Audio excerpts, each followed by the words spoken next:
देखो रिकॉर्डिंग का मैसेज क्या और स्क्रीन शेयर है।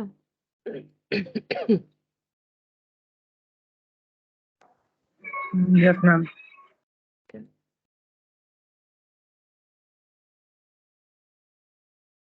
तो देखो आज हम लोग जो टॉपिक स्टार्ट करेंगे दैट इज कॉस्ट शीट। ठीक है, तो पहले लिख लेते हैं।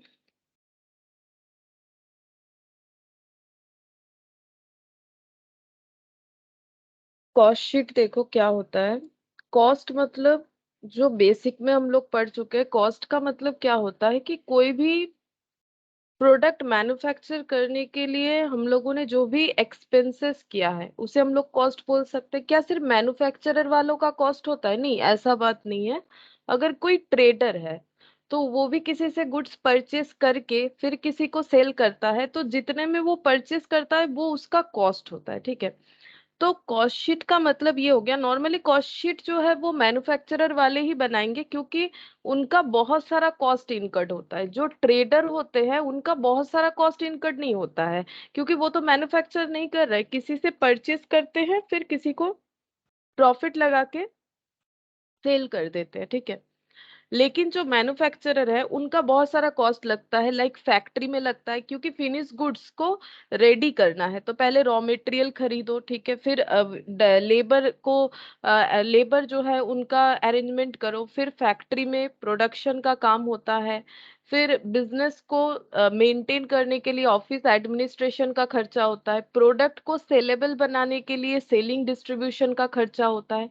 तो इतने तरीके का खर्चा होता है। ठीक है, तो एक प्रोडक्ट को रॉ मटेरियल से फिनिश गुड्स में ट्रांसफर करने के लिए जितने भी खर्चे होते हैं उसको हम लोग कॉस्ट बोलते हैं। ठीक है, और कॉस्ट शीट क्या है? कॉस्ट शीट ये है एक ऐसा स्टेटमेंट या फिर एक ऐसा शीट जहां पर, या फिर ऐसा प्रोफोर्मा जहां पर एक प्रोडक्ट को फिनिश्ड गुड्स, मतलब एक रॉ मटेरियल से फिनिश्ड गुड्स बनाने में जो भी हमारा रिक्वायर्ड फिनिश्ड गुड्स है उसमें ट्रांसफर करने में जितने तरीके के खर्चे होते हैं वो सारा का सारा एनालिसिस या बाइफरकेशन हमें इस जगह पे मिल जाता है, तो इसको हम लोग बोलते हैं कॉस्ट शीट। ठीक है, तो एक्चुअली कॉस्ट शीट का नीड क्यों आता है? देखो, क्योंकि अगर हमें अपना प्रोडक्ट बेचना है, जैसे कि मान लो ये है मिस्टर ए। ठीक है, मिस्टर ए है, इनको क्या करना है, इनका मान लो ये कुछ प्रोडक्शन करते हैं, लाइक जैसे मैन्युफैक्चर करते हैं।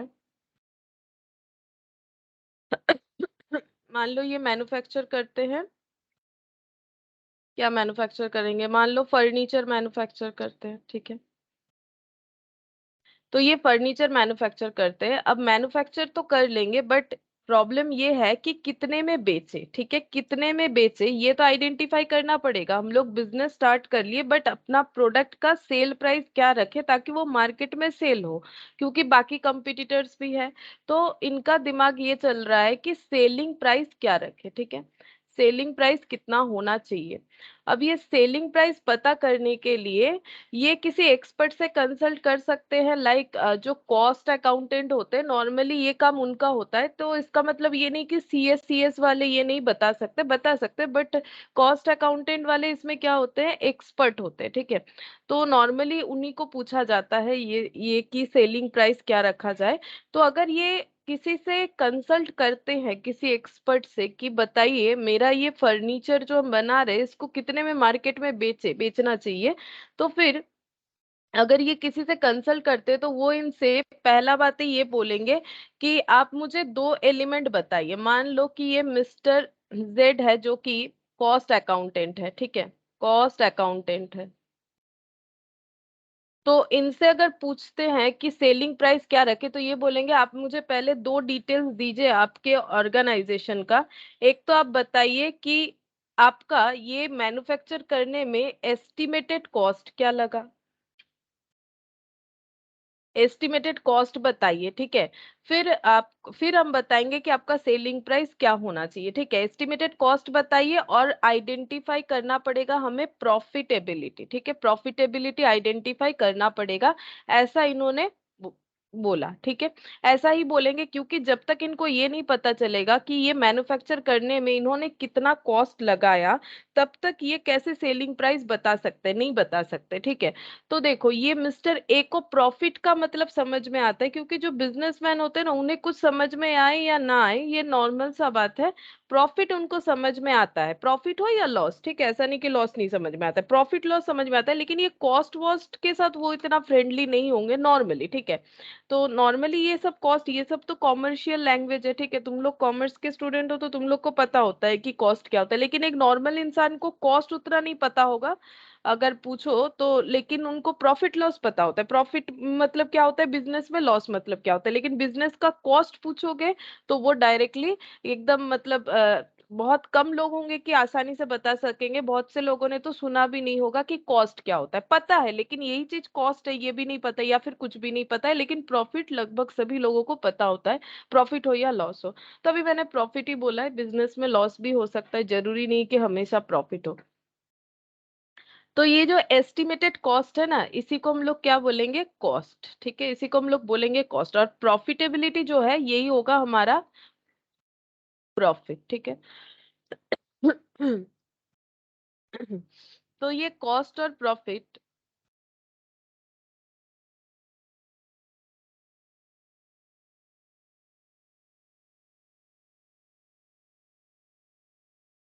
ये कॉस्ट और प्रॉफिट ये दोनों जब मिल जाता है तभी हमें पता चल जाता है कि सेलिंग प्राइस क्या है, ठीक है।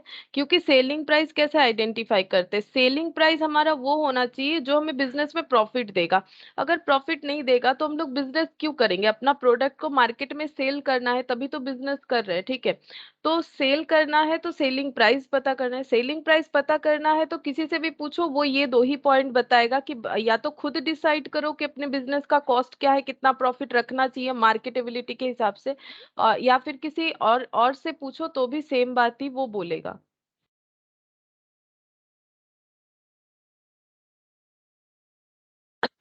कोई स्पेशलाइज्ड पर्सन से पूछोगे तो भी वो बोलेगा कि पहले कॉस्ट पता करो, प्रॉफिट पर फिर हम लोग उस पे ऐड करके सेलिंग प्राइस डिसाइड कर सकते हैं, ठीक है।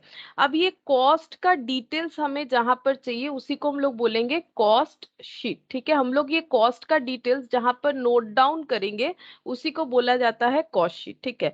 कॉस्ट का डिटेल्स जहां पर नोट डाउन करेंगे उसी को कॉस्ट शीट बोला जाएगा। तो कॉस्ट शीट का मतलब क्या हो जाएगा, यहाँ पर लिख सकते हैं हम लोग, it is a statement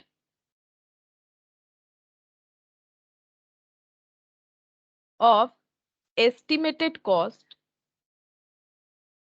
estimated क्यों होता है, जैसे देखो हम लोग मैन्युफैक्चर करने के पहले ही ये बना सकते हैं, ठीक है, मैन्युफैक्चर करने के पहले बनाएंगे क्योंकि तुम लोग ओवरहेड पढ़ चुके हो, तो ओवरहेड का खर्चा हमेशा प्रोडक्शन के बाद अगर हम लोग डिसाइड करेंगे कि प्रोडक्शन हो गया अब इलेक्ट्रिसिटी बिल कितना आएगा, ये सब जो है इलॉजिकल हो जाता है, क्योंकि कुछ खर्चा ऐसा होता है जैसे रॉ मटेरियल वगैरह, ठीक है, परचेज किए पता कर सकते कितना कंज्यूम हुआ, लेकिन कितना फैक्ट्री का इलेक्ट्रिसिटी बिल आएगा, कितना वाटर चार्जेस आएगा, कितना पावर कंजम्पशन होगा, क्या हम लोगों का बिल जब तक आएगा तब तक हम लोग वेट नहीं कर सकते, हमें अपना प्रोडक्ट जो है बेचना पड़ता है, इसीलिए एस्टिमेटेड कॉस्ट बोला जाता है कि सारे कॉस्ट हमारे एक्चुअल बेसिस पे नहीं होते, हम लोग एक एस्टिमेटेड यानी बजटेड बेसिस पे भी कॉस्ट शीट बना सकते हैं, ठीक है। मैन्युफैक्चर के पहले कि अगर मैन्युफैक्चर करेंगे तो इतना इतना खर्चा होता है, जस्ट लाइक कि तुम लोग घर पे कभी भी कोई जैसे प्रोग्राम वगैरह रखते हो, अगर तुम लोगों को इनवाइट करना है तो उसको ऐसा थोड़ी ना होता है लोग आने के बाद कितने लोग आएंगे उस हिसाब से हम लोग प्लेट जो है अरेंज करेंगे, ऐसा नहीं होता है। जो भी तुम लोगों को उनको खिलाना है, जो भी करना है, उसका तो एस्टिमेटेड बेसिस पे ही होगा कि अगर हम कितने लोगों को बुला रहे हैं तो मेरा इतना खर्चा होना चाहिए, ठीक है, अब एस्टिमेटेड कर लेते हो। अब उसमें लॉस भी हो सकता है और नहीं भी हो सकता है, मतलब ऐसा भी हो सकता है सोचा था ज्यादा लोग आएगा कम आया, या फिर ऐसा भी हो सकता है कि जितने लोग आने चाहिए थे उससे ज्यादा आ गए, ऐसा होता है, ठीक है। तो एस्टिमेटेड करते हैं ना, तो यही होता है एस्टिमेटेड। तो हम लोग भी अगर मैन्युफैक्चर करेंगे तो हमें पहले ये सोचना पड़ेगा कि एक यूनिट, एक पीस चेयर बनाने का खर्चा क्या है, तो अगर हम लोग 10,000 पीसेस बनाना चाहते हैं तो कितना खर्चा होगा, उस बेसिस पे हम लोग अपना कॉस्ट शीट बना सकते हैं। तो इसीलिए एस्टिमेटेड होता है। It is a statement of estimated cost and profitability.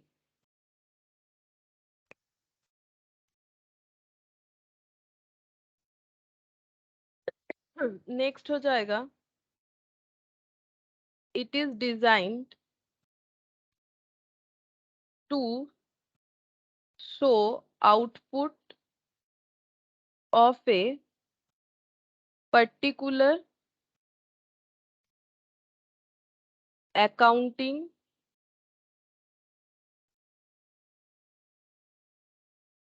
period along with the breakup of cost.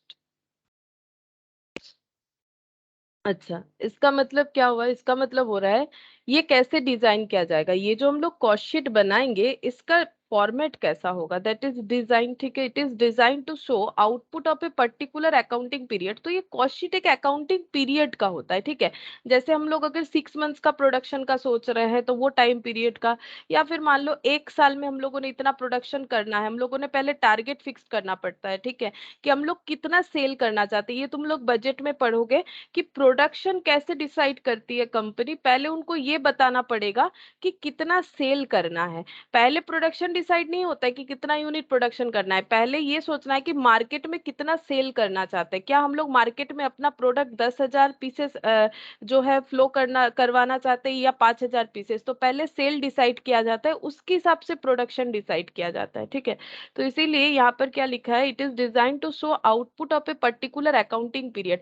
ये कैसे डिजाइन किया है, किसी एक पर्टिकुलर अकाउंटिंग पीरियड में हम लोग कितना आउटपुट चाहते हैं उस हिसाब से, along with the breakup of cost, ठीक है। और वहां पर कॉस्ट का ब्रेकअप भी हमें मिलेगा। कॉस्ट का ब्रेकअप मतलब जैसे मैंने बोला कि मैन्युफैक्चरर का बहुत सारा कॉस्ट होता है, फैक्ट्री का, ऑफिस का, ऑफिस एडमिनिस्ट्रेशन, सेलिंग, डिस्ट्रीब्यूशन, तो वही होता है ब्रेकअप ऑफ कॉस्ट। मतलब हर एक कॉस्ट को मैं अलग अलग दिखाना पड़ेगा। और एक एक अकाउंटिंग पीरियड का, जैसे कॉस्ट शीट 1 मंथ का भी बन सकता है, 2 मंथ्स का भी बन सकता है, 1 ईयर का भी बन सकता है। अब हम लोगों का टारगेट कैसा है, हमारा सेल टारगेट क्या हम लोगों ने बजट क्या 1 साल का बनाया है या 6 मंथ्स का बनाया है, उसके ऊपर डिपेंड करेगा। नेक्स्ट हो जाएगा, it provides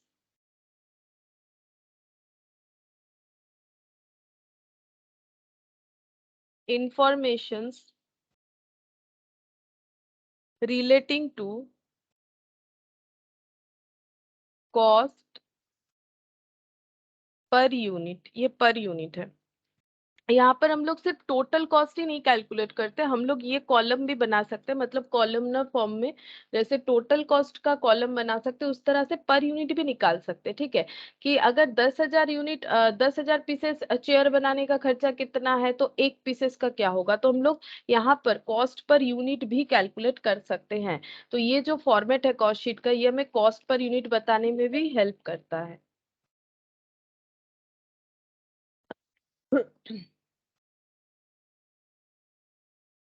cost per unit eight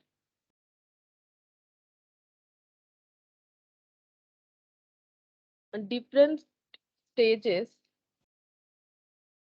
of the total cost of production। क्या लिखा है देखो, it provides information relating to cost per unit. Cost per unit बताएगा at different stage of the total cost of production. मतलब cost per unit ना change होते जाएगा। कैसे? जैसे मान लो सिर्फ मेटेरियल, लेबर और हम लोगों ने डायरेक्ट एक्सपेंसेस को ऐड किया, फिर कॉस्ट पर यूनिट कैलकुलेट किया, वो अलग होगा। जैसे ही उसके बाद फैक्ट्री का खर्चा लगा, कॉस्ट पर यूनिट चेंज हो गया। जैसे ही उसमें ऑफिस एडमिनिस्ट्रेशन का खर्चा ऐड हुआ, कॉस्ट पर यूनिट बदल जाएगा। जैसे ही उसमें सेलिंग डिस्ट्रीब्यूशन का खर्चा ऐड होगा, जैसे जैसे खर्चा बढ़ेगा ऑब्वियसली कॉस्ट पर यूनिट बढ़ जाएगा। जैसे मान लो एक नॉर्मल एग्जांपल, जैसे मान लो कि अगर हम लोग 10 यूनिट जो है गुड्स प्रोडक्शन कर रहे हैं, ठीक है, 10 यूनिट्स का रॉ मटेरियल 10 रुपए वाला लगा, तो यहाँ पर 100 हो गया। कॉस्ट पर यूनिट अभी 10 चल रहा है, ठीक है। अब इस पे मान लो एक एक यूनिट पे, मान लो 10 यूनिट पे हम लोगों ने खर्चा किया है फैक्ट्री का 2 रुपीज करके, तो यहाँ पर फिर से कितना हो गया 20, तो ये 120 हो गया, ठीक है। तो पहले यहाँ कॉस्ट पर यूनिट 10 था, यहाँ 2 था, यहाँ हो गया 12। तो ये चेंज होता जाएगा, जैसे जैसे कॉस्ट अलग अलग एप्लीकेबल होगा, कॉस्ट पर यूनिट भी ऑटोमेटिकली अलग अलग दिखेगा हमें, ठीक है। वही बोल रहा है कि cost per unit different stages of the total cost of production, ठीक है। अलग अलग कॉस्ट ऑफ प्रोडक्शन के अलग अलग स्टेज पे कॉस्ट पर यूनिट चेंज होता दिखेगा।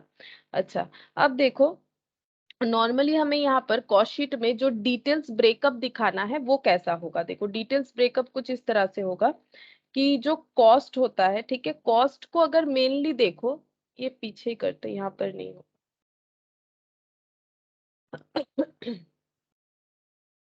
कॉस्ट को मेनली हम लोग एलिमेंट वाइज 3 तरह से डिवाइड कर सकते हैं।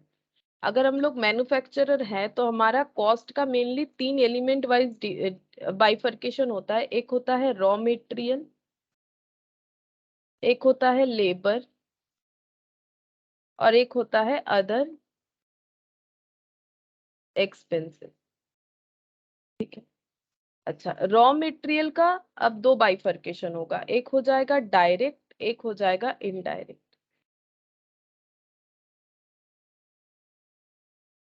सिमिलरली लेबर का भी होगा डायरेक्ट और इनडायरेक्ट। अदर एक्सपेंसेस का भी होगा डायरेक्ट और इनडायरेक्ट। तो कॉस्ट शीट का जो मेन फॉर्मेट है ना, मेन जो मतलब कंसेप्ट है, वहां पर ये सारे खर्चे का ही डायरेक्ट इनडायरेक्ट पोर्शन दिखाया जाता है। ठीक है।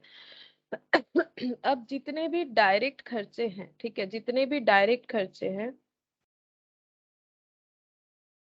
इनको बोला जाएगा इकट्ठा प्राइम कॉस्ट। ठीक है, इनको एक साथ बोला जाता है प्राइम कॉस्ट। और जितने भी इनडायरेक्ट खर्चे, ठीक है, जितने भी इनडायरेक्ट खर्चे हैं, इनका नाम होता है ओवरहेड। ठीक है, इनका नाम होता है ओवरहेड। तो direct raw material, direct labour, direct expenses को मिला के होगा प्राइम कॉस्ट। और इसके अलावा जो भी खर्चा होगा, चाहे वो फैक्ट्री से रिलेटेड हो, चाहे वो ऑफिस एडमिनिस्ट्रेशन हो, या फिर सेलिंग डिस्ट्रीब्यूशन, सारे इनडायरेक्ट खर्चे का नाम ही होता है कॉस्टिंग में ओवरहेड। अब यहाँ पर ओवरहेड को हम लोग कितने तरह से दिखाएंगे कॉस्ट शीट में? तो ओवरहेड को कॉस्ट शीट में हम लोग मेनली 3 तरीके से दिखाएंगे, और जिसको हम लोग बोलते हैं फंक्शन वाइज बाइफर्केशन करना। ठीक है। तो फंक्शन वाइज ओवरहेड का बाइफर्केशन होता है फैक्ट्री का, फैक्ट्री ओवरहेड। उसके बाद आता है ऑफिस एंड एडमिनिस्ट्रेशन ओवरहेड। उसके बाद आएगा सेलिंग एंड डिस्ट्रीब्यूशन ओवरहेड। ठीक है। ये सीक्वेंस में ही होगा, देखो ये सीक्वेंस में ही होगा। नॉर्मल सा बात है, पहले फैक्ट्री में प्रोडक्शन कंप्लीट होगा, और बिजनेस को सपोर्ट देने के लिए तो ऑफिस एडमिनिस्ट्रेशन स्टाफ रहेंगे ही। ठीक है। तो पहले फैक्ट्री, फिर ऑफिस का खर्चा, उसके बाद पहले प्रोडक्ट बन जाएगा, फिर डिसाइड करेंगे कि प्रोडक्ट को कैसे सेलेबल बनाना है, देन सेलिंग एंड डिस्ट्रीब्यूशन का खर्चा। ठीक है। तो यहाँ पर सीक्वेंस एक्चुअली क्या होगा, देखो सीक्वेंस ऐसे होगा कि हमें फिनिश्ड गुड्स को प्रोड्यूस करना है। ठीक है। तो हम लोगों का काम, हम यहाँ पर मेनली टास्क क्या होगा, रॉ मटेरियल को हमें क्या करना है, रॉ मटेरियल को प्रोसेस करना है, और प्रोसेस करके उसे ट्रांसफर करना होता है हमें फिनिश्ड गुड्स में। ठीक है। और उसके लिए सबसे पहला काम होता है प्रोसेस। जब तक प्रोसेस नहीं होगा, यानी कि प्रोडक्शन, इसको हम लोग क्या बोल सकते हैं, प्रोडक्शन। प्रोसेस को हम लोग बोलेंगे यहाँ पर प्रोडक्शन। तो प्रोडक्शन जहां पर होता है, वहां जो खर्चा होता है उसको हम लोग बोलेंगे फैक्ट्री ओवरहेड। ठीक है, उसे हम लोग बोलेंगे फैक्ट्री ओवरहेड। जैसे प्रोडक्शन का काम कंप्लीट होता है, फिर यहाँ पर दूसरा जो खर्चा ऐड होता है, उसे हम लोग बोलेंगे ऑफिस एंड एडमिनिस्ट्रेशन ओवरहेड। अच्छा, ऑफिस एंड एडमिनिस्ट्रेशन ओवरहेड के खर्चे को हम लोग 2 पार्ट में डिवाइड करेंगे। एक हो जाएगा रिलेटेड टू प्रोडक्शन,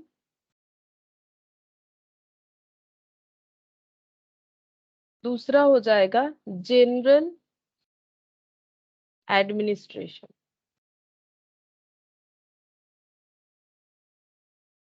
ठीक है। Related to related to production का मतलब है कि ऑफिस एडमिनिस्ट्रेशन में ऐसे लोग भी होंगे जो प्रोडक्शन के साथ रिलेटेड, देखो फैक्ट्री में जो काम करते हैं वो तो प्रोडक्शन के साथ ही रिलेटेड होते हैं, क्योंकि फैक्ट्री में तो प्रोडक्शन का ही काम होता है। लेकिन ऑफिस एडमिनिस्ट्रेशन में कोई प्रोडक्शन का काम नहीं होता है, ठीक है, कोई मैन्युफैक्चरिंग का काम नहीं होता है डायरेक्टली। फिर भी ये खर्चे को हम लोग दो पार्ट में डिवाइड करेंगे। ऑफिस एडमिनिस्ट्रेशन में ऐसे लोग भी होंगे जो प्रोडक्शन से रिलेटेड होंगे, और ऐसे लोग भी होंगे जो प्रोडक्शन के साथ रिलेटेड नहीं होंगे, ठीक है। जैसे एग्जांपल देने से समझ जाओगे, यहाँ पर सुपरवाइजर सैलरी, सुपरवाइजर सैलरी, ठीक है। अगर हम लोगों ने एक सुपरवाइजर को रखा है जो कि फैक्ट्री में लोग कैसे काम कर रहे हैं उसको वॉच करता है, ठीक है। अगर हम लोगों ने एक सुपरवाइजर को रखा है जिसका काम ही है ये देखना कि लोग सही तरीके से काम कर रहे हैं कि नहीं कर रहे हैं, तो ऑब्वियसली वो प्रोडक्शन से रिलेटेड काम कर रहे हैं, क्योंकि प्रोडक्शन में जो भी लोग इंक्लूडेड है वो सही तरीके से काम कर रहे हैं कि नहीं वो चेक करना। तो ये हो गया रिलेटेड टू प्रोडक्शन। इसके अलावा हो सकता है एम्प्लॉय who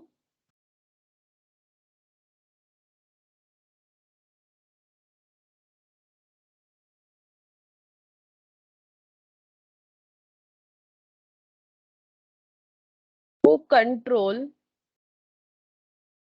मटेरियल, ठीक है।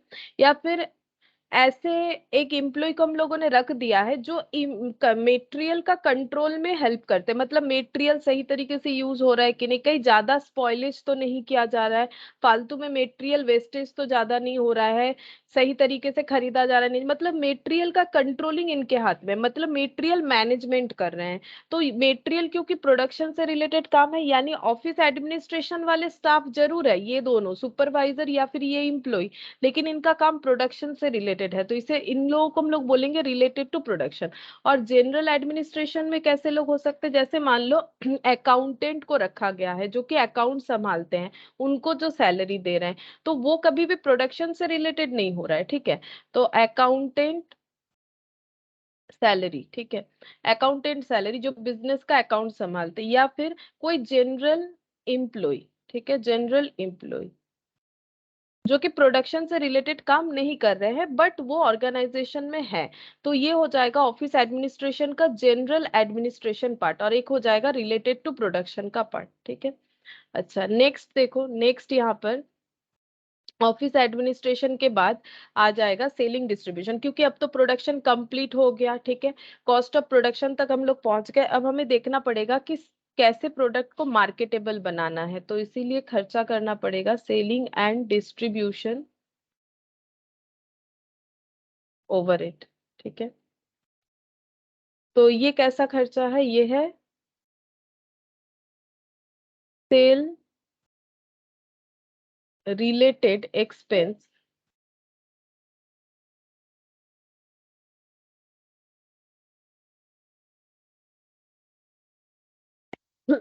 और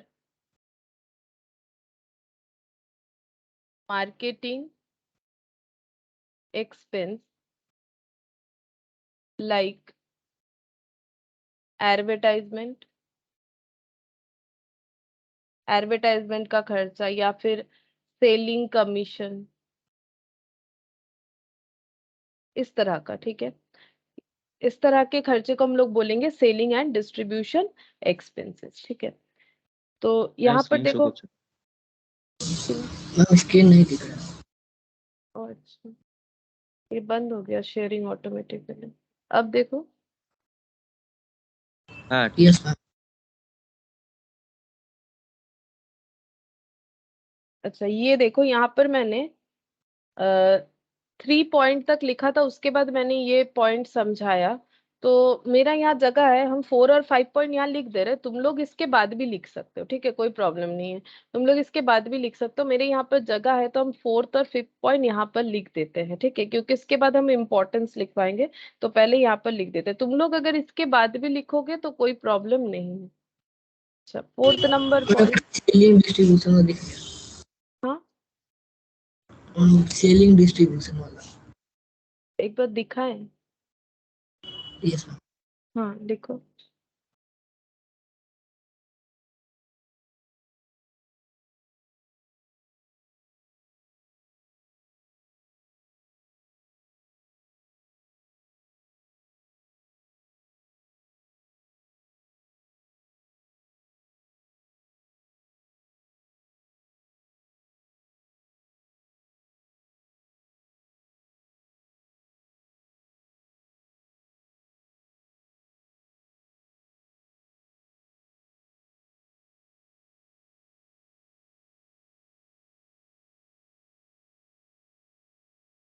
हो गया? यस मैम, हो गया। अच्छा, 4th नंबर में देखो, यहाँ पर हम लोगों ने कहाँ तक लिखा था कि कॉस्ट पर यूनिट का हमें इंफॉर्मेशन मिलता है, फिर हम लोग यहाँ पर ऐड करते, मतलब 4th पॉइंट पे लिखते हैं all cost related to manufacture of product and its administration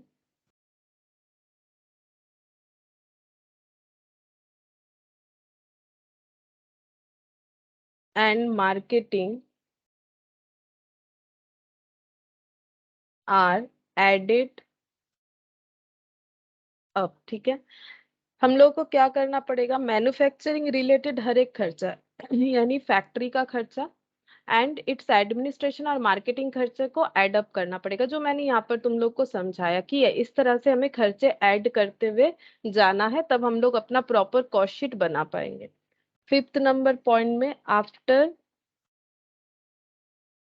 after adding the desired profit. ठीक है, अब इसके बाद क्या होगा, यहाँ पर जब हम लोग सारे खर्चे ऐड कर लेंगे up to selling and distribution तक, उसके बाद हमारा टास्क यही रहेगा कि इसका प्रॉफिट क्या होना चाहिए, इस प्रोडक्ट को बेचने का प्रॉफिट क्या होना चाहिए। तो डिजायर्ड प्रॉफिट जो हमारा है, क्योंकि प्रॉफिट तो अपने आप से हम लोग एस्टिमेट करके लगा सकते हैं कि मार्केट चेक करके कि क्या हम लोग मोनोपोली वाला कोई प्रोडक्ट बना रहे हैं या फिर कंपिटिटिव कोई प्रोडक्ट है मार्केट में ऑलरेडी अवेलेबल है तो लोग कितने में बेच रहे हैं, हम लोग नए हैं तो कितने में। अब ये बिजनेसमैन का पॉलिसी होता है, तो वो अपना डिजायर्ड प्रॉफिट ऐड करके, desired profit sales, after adding up the desired profit sales value में बी डिटरमाइन। ठीक है, फिर उसके बाद सेल्स वैल्यू को डिटरमाइन कर सकते हैं, जो कि ये इनका कंसर्न था, मिस्टर ए का कंसर्न तो यही था ना कि सेलिंग प्राइस क्या है ये पता चल जाए। ठीक है,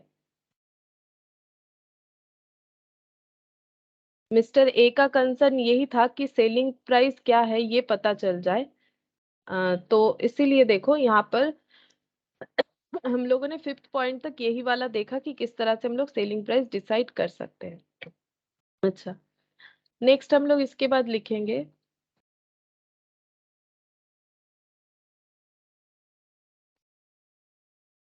इम्पोर्टेंस ऑफ कॉस्ट शीट। ठीक है, कॉस्ट शीट का इम्पोर्टेंस क्या है। फर्स्ट है एसर्टेन एसर्टेनमेंट ऑफ कॉस्ट। पहला तो यही है कि हम लोग कॉस्ट को आइडेंटिफाई कर सकते हैं। सेकंड हो जाएगा कंट्रोलिंग कॉस्ट। ठीक है, क्योंकि हमारे सामने कॉस्ट शीट रहेगा तो हम लोग अपने कॉस्ट को जैसे एस्टिमेटेड बेसिस पे बनेगा, तो हम लोग ये कॉस्ट कहाँ ज्यादा लग रहा है कम लग रहा है नेक्स्ट बार क्या मॉडिफाई करना है ये हम लोग कर सकते हैं। तो कंट्रोलिंग कॉस्ट को कंट्रोल में रखने के लिए हमें कॉस्ट शीट का हेल्प मिल जाता है। फिर फिक्सेशन ऑफ सेलिंग प्राइस। ठीक है, सेलिंग प्राइस क्या है ये भी हम लोग डिसाइड कर सकते हैं। नेक्स्ट हो जाएगा, अगर हम लोग अपना प्रोडक्ट को ह्यूज मार्केट में मतलब ह्यूज तरीके से सेल करना चाहते हैं, तो हम लोग टेंडर वगैरह भी जो है वो सबमिट कर सकते हैं, अपने प्रोडक्ट का रिलेटेड टेंडर वगैरह जो है सबमिट कर सकते हैं। और देखो, अगर हमें रॉ मटेरियल चाहिए उसके लिए भी हम लोग टेंडर सबमिट कर पाएंगे। ठीक है, अगर हमारे पास कॉस्ट शीट होगा, प्रॉपर कॉस्ट का इंफॉर्मेशन होगा, तो टेंडर सबमिट करना हमारे लिए आसान होगा। तो कॉस्ट शीट का ये इंपॉर्टेंस होता है कि हम लोग, पहला तो है कि कॉस्ट शीट प्रिपेयर करने से सबसे बड़ा बेनिफिट जो है हम लोग कॉस्ट को असर्टेन कर पाएंगे, कॉस्ट असर्टेन कर पाएंगे तो प्रॉफिट, डिजायरेबल प्रॉफिट को ऐड करके हम लोग अपना सेलिंग प्राइस को आइडेंटिफाई कर पाएंगे, कॉस्ट को कंट्रोल में भी रख पाएंगे, और टेंडर वगैरह भी अगर जरूरत हो तो हम लोग सबमिट कर पाएंगे। ठीक है अच्छा, नेक्स्ट देखते हैं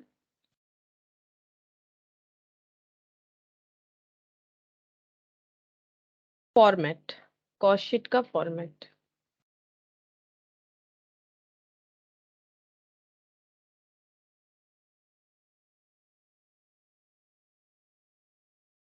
कॉस्ट शीट का दो फॉर्मेट हो सकता है। ठीक है, एक होता है बेसिक और एक होता है डिटेल्स।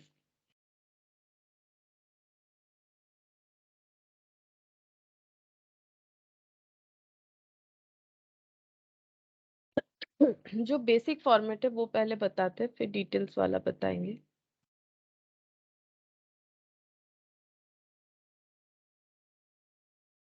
कॉस्टशीट का बेसिक फॉर्मेट जो है वो इस चीज को फॉलो करेगा, ठीक है। ये चीज को अगर हम लोग लिख लेते हैं लाइन बाय लाइन तो ऑटोमेटिकली वो हमारा बेसिक फॉर्मेट कॉस्ट का बन जाता है, ठीक है। बस यहाँ पर कुछ जो है कॉमर्शियल नाम होता है वो हमें यूज करना पड़ता है, लाइक प्राइम कॉस्ट हो गया, ठीक है, कॉस्ट ऑफ प्रोडक्शन हो गया। तो ये सब हमें यूज करना पड़ेगा। तो बेसिक फॉर्मेट जो है वो इस तरह से होगा कि हम लोगों ने सबसे पहले क्या लेना है, रॉ मटेरियल लेना है। जब हम लोग अपना प्रोडक्शन स्टार्ट करेंगे पहले रॉ मटेरियल फिर लेबर ये सब चाहिए, इसको मिला के बोला जाएगा प्राइम कॉस्ट, क्योंकि सबसे पहले तो हमें यही खर्चा करना पड़ता है। तो बेसिक जो फॉर्मेट है उसमें आ जाएगा डायरेक्ट रॉ मटेरियल कंज्यूम, ठीक है। यहाँ पर कभी हमें परचेज नहीं लिखना होता है, ठीक है, हमें लिखना पड़ता है कंज्यूम, कि हम लोगों ने कितना रॉ मटेरियल जो है यूज किया है, ठीक है। इसे हम लोग बोलते हैं रॉ मटेरियल कंज्यूम। कितना परचेज किया है उससे कोई रिलेटेड नहीं है, क्योंकि हमें अपना प्रोडक्ट का खर्चा कैलकुलेट करना है। तो प्रोडक्शन में मान लो हम लोगों ने 10 किलो रॉ मटेरियल खरीदा लेकिन यूज हुआ 8 किलो, 8 किलो, तो 8 किलो का ही खर्चा दिखाएंगे, क्योंकि हमें ये पता करना है कि प्रोडक्शन में कितना खर्चा हुआ है। रॉ मटेरियल का टोटल खर्चा हमें नहीं पता करना है, प्रोडक्शन में रॉ मटेरियल का कितना खर्चा हुआ है वो पता करना होता है, इसीलिए यहाँ लिखना पड़ता है रॉ मटेरियल कंज्यूम्ड। फिर हम लोग यहाँ पर नेक्स्ट खर्चा जो ऐड करेंगे that is direct labour cost, फिर डायरेक्ट एक्सपेंसेस और चार्जेबल एक्सपेंस भी बोला जाता है, ठीक है। अगर कहीं चार्जेबल एक्सपेंस ये लैंग्वेज है तो वो डायरेक्ट एक्सपेंस ही कहलाएगा, ठीक है। और ये सारे चीजों को ऐड करके जो आएगा इसका अलग से हमें नाम देना पड़ता है, इसको हम लोग बोलते हैं प्राइम कॉस्ट, ठीक है। इसको हम लोग बोलेंगे प्राइम कॉस्ट। अब जैसे ये खर्चा हो गया नेक्स्ट हमें क्या करना पड़ेगा, नेक्स्ट फैक्ट्री, फैक्ट्री में प्रोडक्शन रॉ मटेरियल कलेक्ट हो गया, लेबर कलेक्ट हो गया। अब ये सब कहाँ काम कहाँ करेंगे, फैक्ट्री में करेंगे। तो नेक्स्ट जो खर्चा होगा वो होगा फैक्ट्री ओवरहेड, ठीक है। तो इसका भी 3 4 नाम होता है, इसको हम लोग बोल सकते हैं फैक्ट्री ओवरहेड, या फिर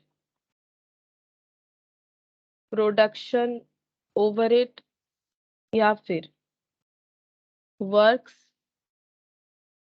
ओवरहेड, ठीक है। ये इतने तरीके का नाम फैक्ट्री का ही है, फैक्ट्री ओवरहेड, प्रोडक्शन ओवरहेड या फिर वर्क्स ओवरहेड, ठीक है। तो ये सब ऐड करके जो खर्चा आता है, जो कॉस्ट निकल के आता है, ये हो गया खर्चा। और ये खर्चा ऐड करने पे जो कॉस्ट निकल के आता है यानी जिसे लागत बोलते हैं, इसका नाम है फैक्ट्री कॉस्ट। इसको हम लोग बोल सकते हैं फैक्ट्री कॉस्ट या फिर प्रोडक्शन कॉस्ट या फिर वर्क्स कॉस्ट, ठीक है। अच्छा, और इसके बाद ऐड हो जाएगा, इसके बाद ऐड होगा ऑफिस एंड एडमिनिस्ट्रेशन ओवरहेड,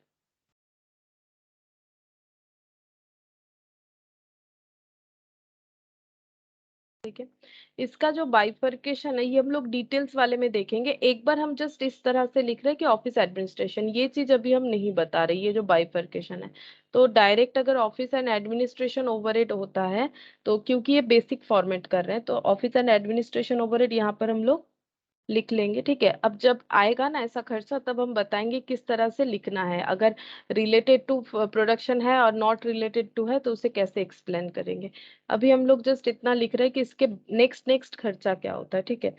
तो ये ऐड करने से जो आएगा इसका नाम होता है, इसको बोला जाता है कॉस्ट ऑफ प्रोडक्शन। हर एक का अलग अलग नाम होता है, जैसे ये प्राइम कॉस्ट, इसे बोला जाता है फैक्ट्री कॉस्ट, इसे बोला जाएगा कॉस्ट ऑफ प्रोडक्शन, क्योंकि और प्रोडक्शन का काम कुछ नहीं है, कॉस्ट ऑफ प्रोडक्शन, क्योंकि यही प्रोडक्शन से काम कंप्लीट हो गया, प्रोडक्शन रिलेटेड काम कंप्लीट हो गया। अब इसको सेलेबल बनाने का खर्चा है, मतलब प्रोडक्शन रिलेटेड और कोई काम नहीं है, इसलिए हम लोग इसको बोलते हैं cost of production.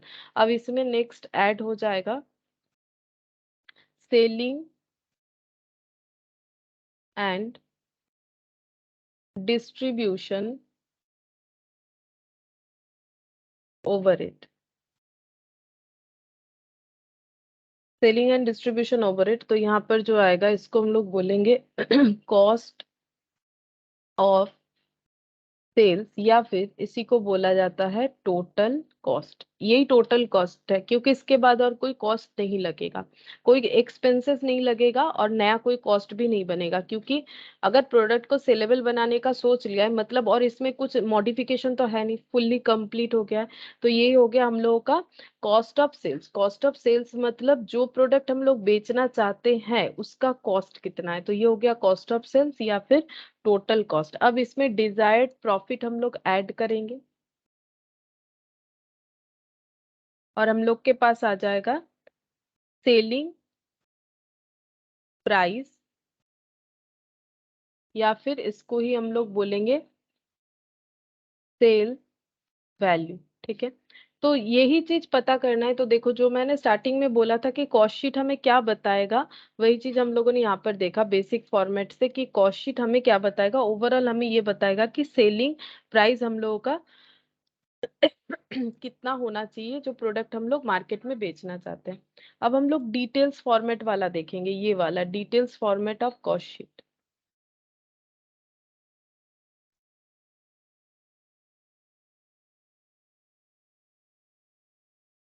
Details format of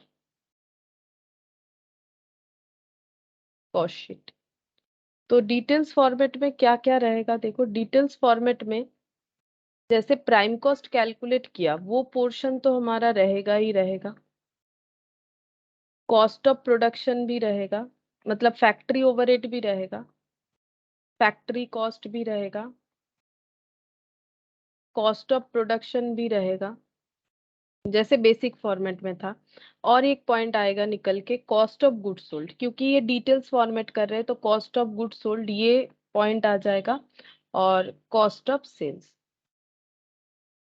ठीक है, तो एक एक्स्ट्रा पॉइंट हम लोगों ने देखा कि कॉस्ट ऑफ गुड्स सोल्ड, लेकिन और भी डिटेल्स में भी यहाँ पर देखेंगे और क्या क्या आएगा। मेन पॉइंट मैंने यही लिखा है, कॉस्ट ऑफ गुड्स सोल्ड। अच्छा, फैक्ट्री कॉस्ट में भी ना ग्रॉस और नेट आ जाएगा, एक्चुअली यहाँ पर क्या आ जाएगा, फैक्ट्री कॉस्ट में ग्रॉस और नेट फैक्ट्री कॉस्ट ये आ जाएगा। ठीक है, और यहाँ पर जैसे कॉस्ट ऑफ गुड्स सोल्ड ये सब आ जाएगा।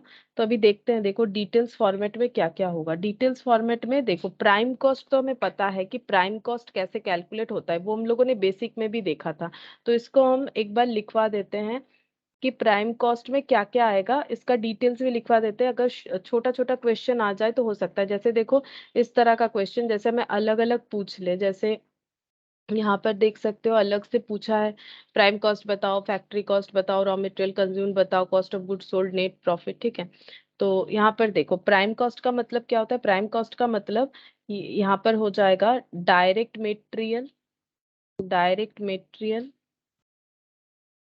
Plus direct labour plus direct expense. ठीक है, लेकिन डायरेक्ट मटेरियल का मतलब हमेशा क्या होगा, डायरेक्ट मटेरियल का मतलब हमेशा होता है रॉ मटेरियल कंज्यूम्ड। अब ये रॉ मटेरियल कंज्यूम्ड कैसे कैलकुलेट होगा, ये देख लो, यहाँ पर लिखते हैं रॉ मटेरियल कंज्यूम्ड।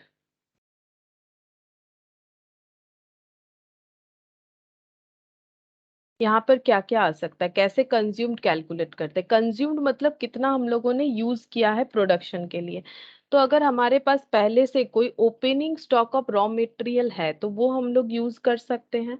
तो यहाँ पर लिखेंगे ओपनिंग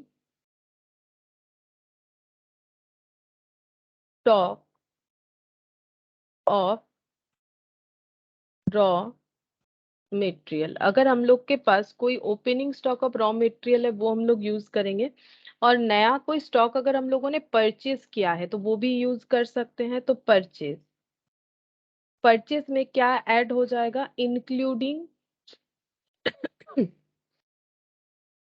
एक्सपेंसेस लाइक कैरेज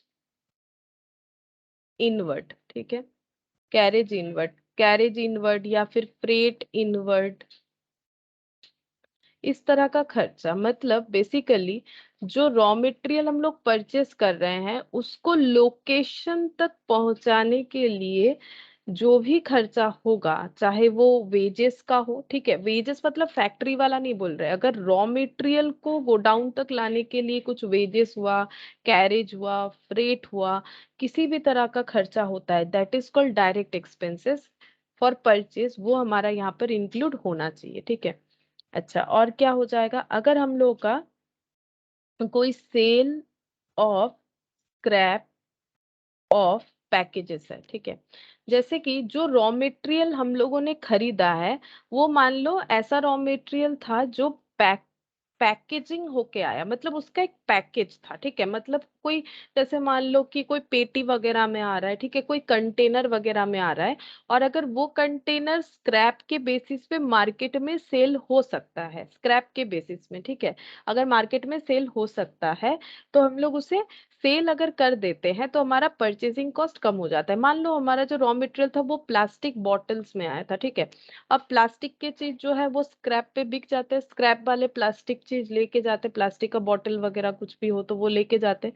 तो अगर हम लोग वो प्लास्टिक के बॉटल्स को बेच देते हैं रॉ मटेरियल्स को यूज करने के बाद, या फिर मान लो कि पेटी में सामान आ रहा है जो जिसे हम लोग क्या बोलते हैं, जो कागज का पेटी वगैरह होता है उसमें आ रहा है, अगर हम लोग वो बेच पाते हैं तो इससे हमारा जो परचेसिंग कॉस्ट है वो रिड्यूस हो जाएगा। तो अगर पैकेजिंग, ये कौन सा पैकेजिंग है, ये रॉ मटेरियल का पैकेजिंग, अगर रॉ मटेरियल का पैकेजिंग मार्केट में सेलेबल है तो उसे स्क्रैप के बेसिस पे बेच देने पे हमारा जो परचेस कॉस्ट है वो रिड्यूस होगा, ठीक है।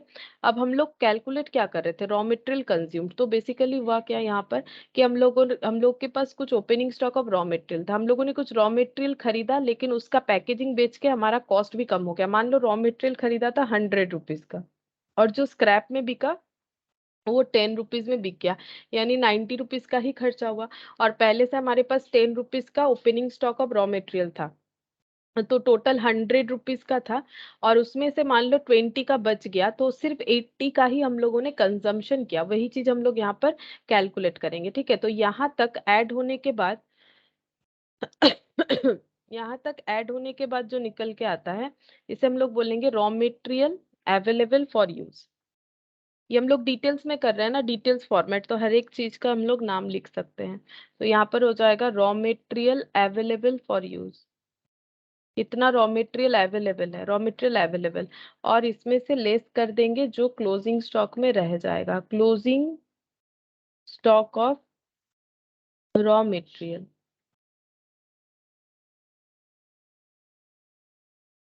अगर कुछ रह गया वो लेस कर देंगे, लेस करने से हमें ये पता चल जाएगा कि हम लोगों ने कितना यूज किया, तो ये हो गया रॉ मटेरियल कंज्यूम,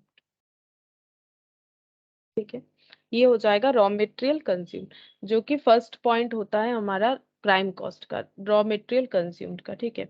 अच्छा, अब प्राइम कॉस्ट में और क्या क्या आ जाएगा, इसमें यही लिखाना था, डायरेक्ट लेबर तो हम लोग पढ़ के समझ जाएंगे कि डायरेक्ट लेबर कौन सा है, वो सारे लेबर जो, पहला बात तो है प्रोडक्शन के साथ रिलेटेड है, जो अगर काम पे नहीं आते हैं तो प्रोडक्शन का काम बंद हो सकता है, और जिनका कॉस्ट यानी वेजेस हम लोग कैसे आइडेंटिफाई कर सकते हैं, 1 यूनिट ऑफ फिनिश गुड्स में आइडेंटिफाई कर सकते हैं, उन्हें बोलेंगे डायरेक्ट लेबर। अब डायरेक्ट एक्सपेंसेस में तो मैंने बोला जैसे परचेज रिलेटेड खर्चा, ये भी डायरेक्ट एक्सपेंस है, या फिर सिर्फ क्वेश्चन में बता दिया है डायरेक्ट एक्सपेंस तो भी उसे डायरेक्ट एक्सपेंस कंसिडर करेंगे। डायरेक्ट एक्सपेंसेस का मतलब ऐसा खर्चा जो 1 यूनिट ऑफ फिनिश गुड्स में हम लोग आइडेंटिफाई कर सकते हैं। तो इससे हमारा कैलकुलेट होके आ जाएगा प्राइम कॉस्ट, इसमें रॉ मटेरियल को मैंने डिटेल्स में लिखवाया क्योंकि ये डिटेल्स जरूरत होता है, डायरेक्ट लेबर का उतना डिटेल्स कुछ होता नहीं है, ठीक है, वो तो हमें पढ़ के समझना पड़ेगा कि कौन सा डायरेक्ट लेबर है। अच्छा, अब प्राइम कॉस्ट के बाद कौन सा खर्चा आएगा, प्राइम कॉस्ट के बाद आ जाता है फैक्ट्री ओवरहेड, ऐड होके आ जाएगा कॉस्ट ऑफ प्रोडक्शन, ठीक है। तो अगर हम लोग इसको इस तरह से लिखते हैं यहाँ पर प्राइम कॉस्ट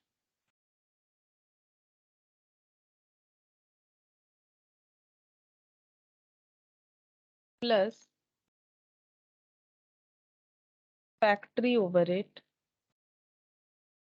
तो ये आ जाता है फैक्ट्री कॉस्ट। और यहाँ पर भी लेकिन अलग अलग नाम यहाँ भी एप्लीकेबल होगा, जैसे फैक्ट्री ओवरहेड को फैक्ट्री ओवरहेड के अलावा ऑफिस सॉरी क्या बोलते हैं उसे, प्रोडक्शन ओवरहेड, और क्या बोल सकते हैं, वर्क्स ओवरहेड, उसी तरह से फैक्ट्री कॉस्ट को भी प्रोडक्शन कॉस्ट और वर्क्स कॉस्ट बोल सकते हैं, ठीक है।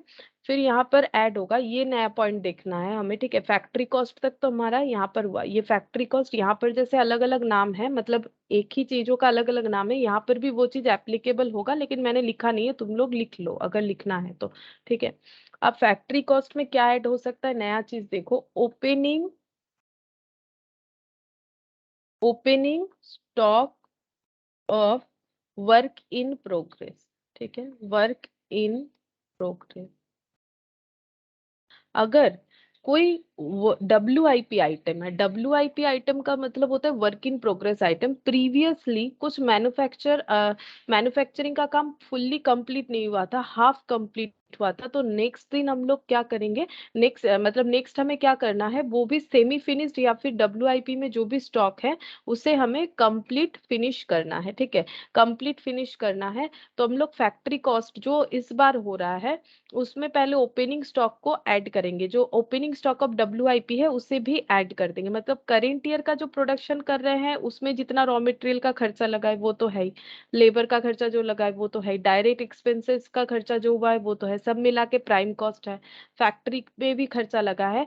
लेकिन प्रीवियसली भी ओपनिंग स्टॉक ऑफ WIP मतलब कहाँ तक खर्चा इंक्लूड हो चुका था, प्राइम कॉस्ट तक हो चुका था, फैक्ट्री का खर्चा भी हो चुका था, लेकिन सेमी फिनिश्ड हुआ, गुड्स पूरा फिनिश नहीं हुआ। तो इस बार जितना भी फैक्ट्री का खर्चा बाकी है और उसके आगे का खर्चा उस पर इंक्लूड करना पड़ेगा, तो यहाँ पर हम लोग ऐड करेंगे ओपनिंग स्टॉक ऑफ WIP, मतलब जो प्रीवियसली सेमी फिनिश गुड्स था या फिर WIP में गुड्स था उसे हम लोग कंप्लीट बनाएंगे, तो उसे हम लोग बोलेंगे ओपनिंग स्टॉक ऑफ WIP। ये ऐड करने से हमें मिलेगा ग्रॉस फैक्ट्री कॉस्ट, ठीक है। ये जो मैंने यहाँ पर लिखा था ना कि ये दो पार्ट में डिवाइड होगा, तो ये हो जाएगा ग्रॉस फैक्ट्री कॉस्ट। अब हर बार कुछ ना कुछ हमारा WIP में रह सकता है, ठीक है, नहीं भी रह सकता है, लेकिन नॉर्मली रह जाता है, ठीक है। बड़े बड़े ऑर्गेनाइजेशन में हमेशा कुछ ना कुछ तो WIP रहता ही है। तो closing stock of work in progress,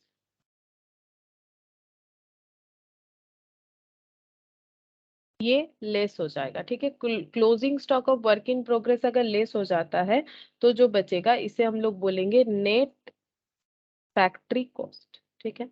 तो हम लोगों ने सोचा था कि कितना प्रोडक्शन करेंगे इस बार, हम लोगों ने सोचा था जो न्यूली प्रोडक्शन कर रहे हैं वो तो है ही, जो प्रीवियसली सेमी फिनिश्ड है उसे भी प्रोडक्शन पूरा करेंगे, तो टोटल फैक्ट्री कॉस्ट हमें पता चलेगा। लेकिन ये भी होगा ना कि इस बार जो नया प्रोडक्शन कर रहे थे उसमें से कुछ WIP में यानी सेमी फिनिश्ड होके रह गया, तो वो लेस हो जाएगा, क्योंकि जो सेमी फिनिश्ड गुड्स है वो तो मार्केट में बिकेगा नहीं, तो उसका सेलिंग प्राइस कैसे कैलकुलेट होगा, आधा अधूरा बना हुआ चीज का सेलिंग प्राइस थोड़ी ना कैलकुलेट होगा, क्योंकि वो तो सेलेबल है नहीं, तो जो आधा अधूरा चीज है उससे लेस कर देंगे। तो यहाँ पर क्या हो गया, नेट फैक्ट्री कॉस्ट आ जाएगा, ठीक है, जो कि मैंने यहाँ पर बोला था दो पार्ट में डिवाइड होगा, नेट फैक्ट्री कॉस्ट निकल के आ गया। अब हम लोग इसमें ऐड करेंगे office and administration overhead, office and administration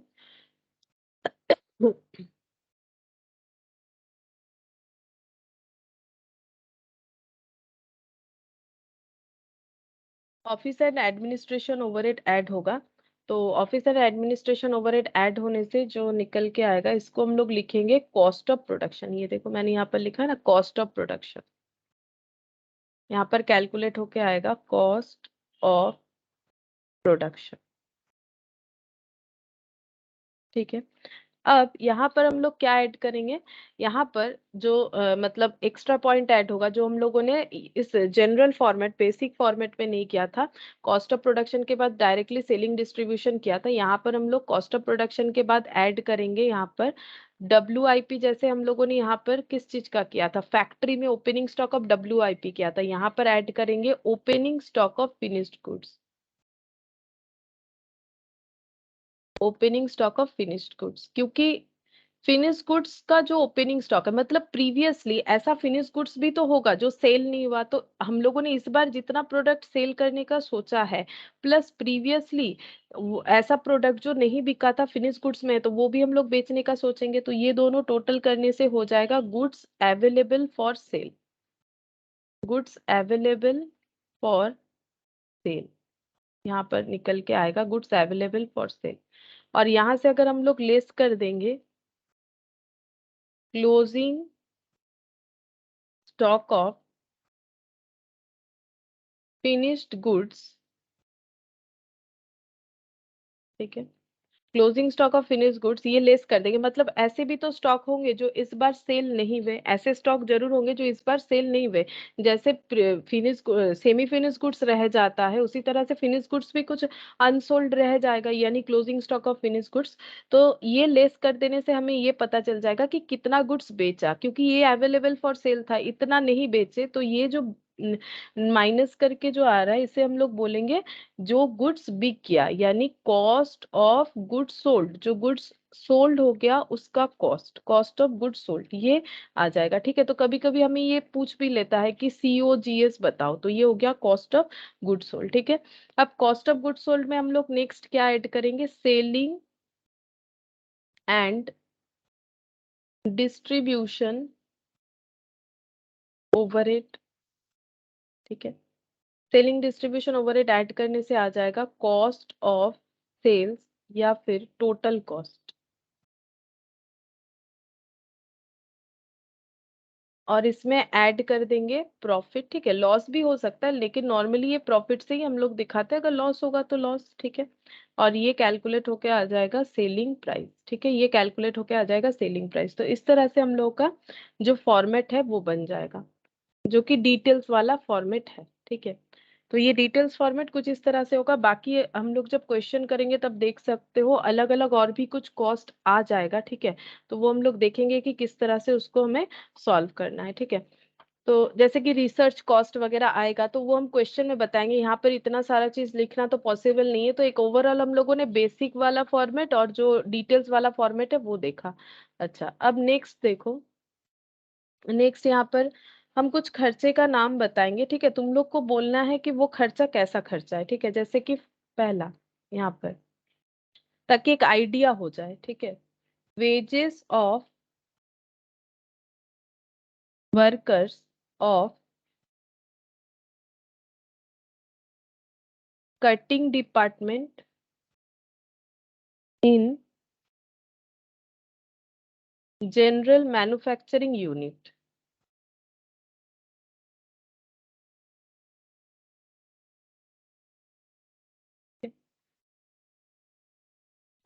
तो बताओ ये कैसा खर्चा है। यहाँ पर लिखा है कि हम लोग वर्कर को वेजेस दे रहे हैं, वर्कर कहाँ काम कर रहा है, कटिंग डिपार्टमेंट, कुछ कटिंग का काम होता होगा। ठीक है, cutting department in general manufacturing unit, manufacturing unit है कोई जहाँ पर कटिंग का काम होता है, और वर्कर को हम लोग इसकी वजह से वेजेस दे रहे हैं।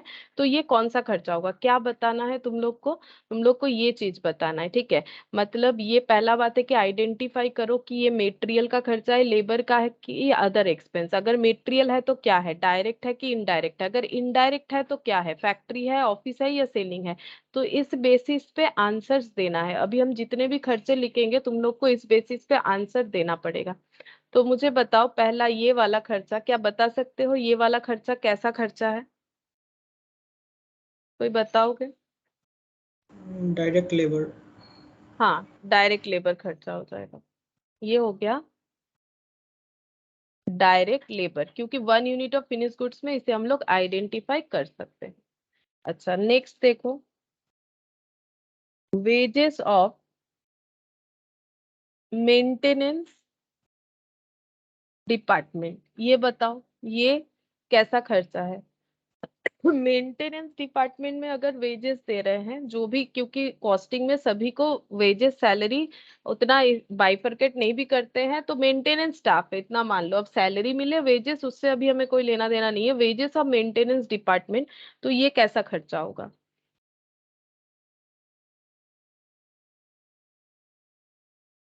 बोलो, वेजेस ऑफ मेंटेनेंस डिपार्टमेंट ये कैसा खर्चा है। पहला बात है कि ये आइडेंटिफाई करो कि मेटेरियल है कि लेबर है कि अदर एक्सपेंसेस है।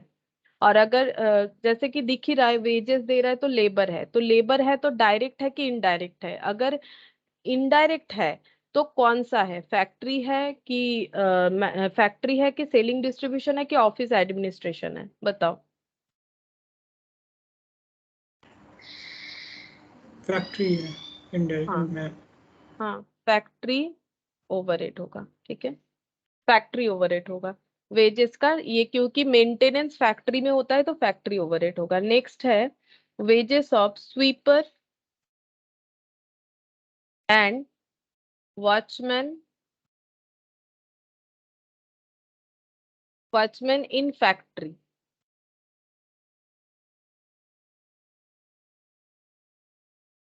इसका बताना चाहो तो बोलो कि वेजेस दे रहे हैं स्वीपर या वॉचमैन को फैक्ट्री में, तो ये क्या होगा?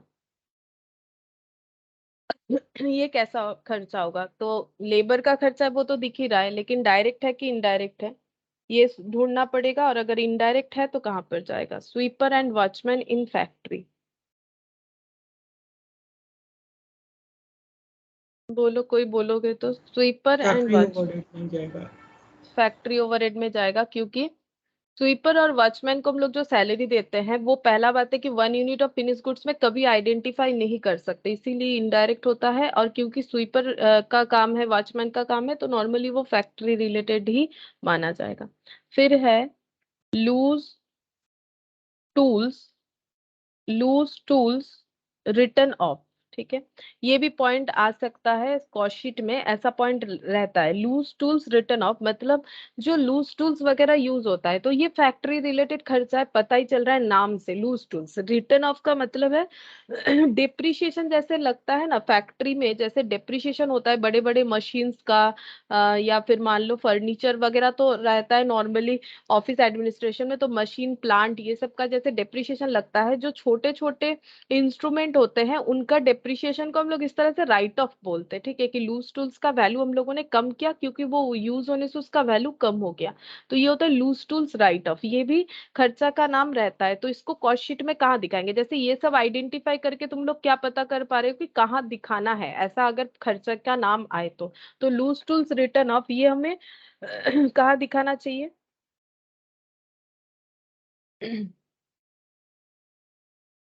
बोलो लूज टूल्स रिटर्न ऑफ ये कहाँ जाएगा? ये भी होगा फैक्ट्री ओवरहेड। ठीक है, फैक्ट्री ओवरहेड में होगा क्योंकि लूज टूल्स फैक्ट्री रिलेटेड ही हो गया, और ओवरहेड इसीलिए क्योंकि 1 यूनिट ऑफ फिनिश गुड्स में ये आइडेंटिफाई नहीं हो सकता है। नेक्स्ट देखो, क्लोथ्स रिक्वायर्ड फॉर मैन्युफैक्चरिंग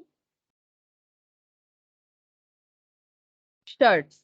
ठीक है, ये बताओ ये कहाँ पर जाएगा? अगर हम लोग clothes required for manufacturing shirts, shirts का मैन्युफैक्चरिंग है किसी का, ठीक है, तो वो शर्ट्स बनाने के लिए मार्केट से जो क्लोथ्स खरीद रहे हैं, मतलब जो मेन रॉ मटेरियल हो गया ना ये, अगर क्लोथ्स के बिना तो शर्ट बनेगा नहीं, फिर तो उसमें बटन वगैरह ये सब स्टिचेस वगैरह आएगा, तो उसके लिए हमें एक टेलर का जरूरत होगा, वो डायरेक्ट वेजेस हो जाएगा। क्लोथ्स जो रिक्वायर्ड हो रहा है मैन्युफैक्चरिंग करने के लिए शर्ट्स, ये कैसा खर्चा होगा बता डायरेक्ट सकते? Raw material.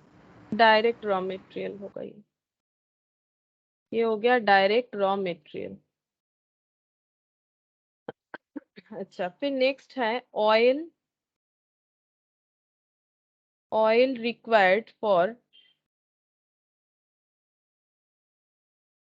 Manufacturing unit. ठीक है, मैन्युफैक्चरिंग यूनिट यानी फैक्ट्री में जो मशीन्स वगैरह को स्मूथली रन करवाने के लिए अगर ऑयल वगैरह का जरूरत होता है, तो ये ऑयल का खर्चा कैसा हो जाएगा? पहला बात है ये कौन सा खर्चा है, मेटेरियल है कि लेबर है कि अदर एक्सपेंसेस है? ये होता है मेटेरियल, क्योंकि सब्सटेंस मेटेरियल होता है, लेकिन ये डायरेक्ट मेटेरियल नहीं है, क्योंकि 1 यूनिट फिनिश गुड्स में ये ऑयल का खर्चा कितना हो ये हम लोग आइडेंटिफाई नहीं कर सकते, ये इनडायरेक्ट मटेरियल है। अब इनडायरेक्ट खर्चा है तो किससे रिलेटेड है? क्योंकि मैन्युफैक्चरिंग बोला है तो ये फैक्ट्री ओवरहेड हो जाएगा। ठीक है, तो ये तो तुम लोग को नाम देख के फटाफट बताना पड़ेगा, तब जाके हम लोग कॉस्ट शीट में इसे यूज कर पाएंगे।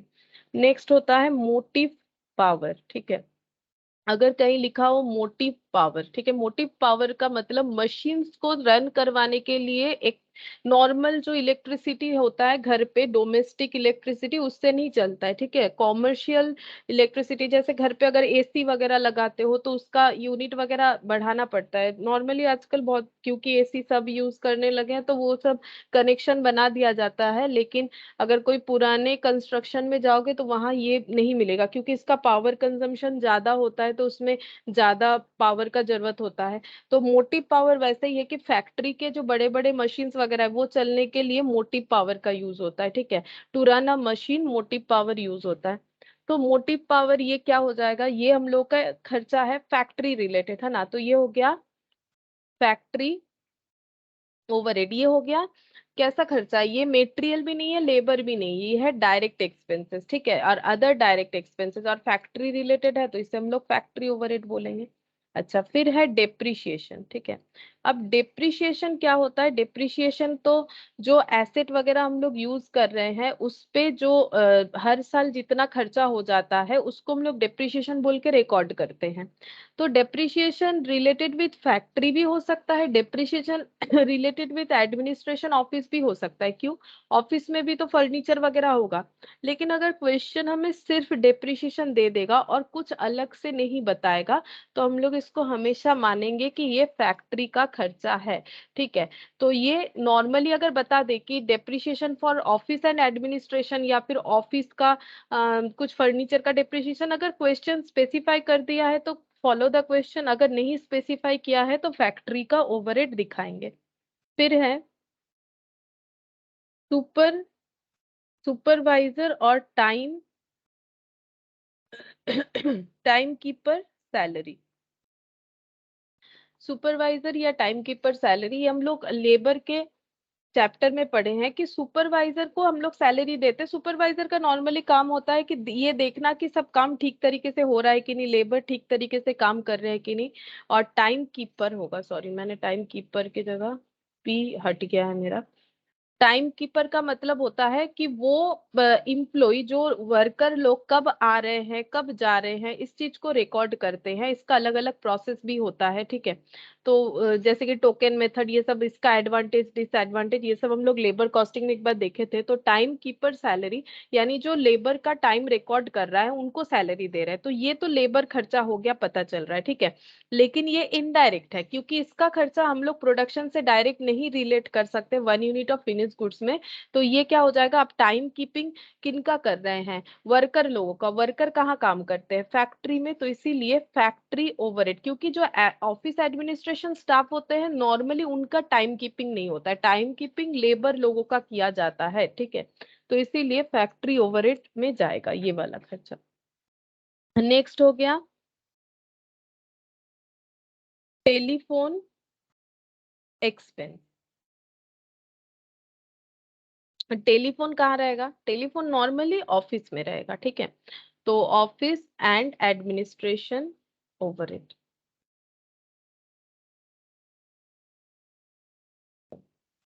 फिर है रॉयल्टी। रॉयल्टी पे, रॉयल्टी को हमें तीन तरह से देखना पड़ेगा, ठीक है। रॉयल्टी क्या होता है, रॉयल्टी का मतलब होता है नॉर्मली कमीशन। कमीशन को हम लोग रॉयल्टी बोल सकते हैं, लेकिन ये कैसा कमीशन है। रॉयल्टी का मतलब होता है कि अगर हम लोग किसी का कोई इन्वेंशन को यूज कर रहे हैं, ठीक है, कोई टेक्नोलॉजी वगैरह यूज कर रहे हैं, जैसे किसी का घर पे रहते हो लाइक पेन गेस्ट या फिर रेंट में, ठीक है। तो पेन गेस्ट भी रेंट पे ही रहता है, वो बोला जाता है पेइंग गेस्ट, मतलब ऐसे गेस्ट जो पे करके रह रहे जो भी हो। तो ये जो हम लोग लोगों का घर यूज करते हैं रेंट में तो उसके लिए हम लोग पेमेंट करते हैं। उसी तरह से अगर हम लोग किसी का टेक्नोलॉजी यूज करते हैं तो उसके लिए भी हमें कुछ पे करना पड़ता है जिसका नाम होता है रॉयल्टी। या फिर किसी का मान लो जैसे किसी का कोल माइन वगैरह है, ठीक है, नॉर्मली गवर्नमेंट का होता है कोल माइन वगैरह जो यूज करते हैं तो उसके लिए रॉयल्टी देना पड़ता है, ठीक है। तो रॉयल्टी का मतलब इसीलिए मैंने बोला कि लाइक कमीशन। तो ये तीन तरह से हम लोग चेक करेंगे। एक हो जाता है नंबर ऑफ यूनिट प्रोड्यूस्ड पे भी दिया जाता है, नंबर ऑफ यूनिट प्रोड्यूस, कितना यूनिट प्रोड्यूस करेंगे उस हिसाब से रॉयल्टी देंगे, ऐसा भी होता है।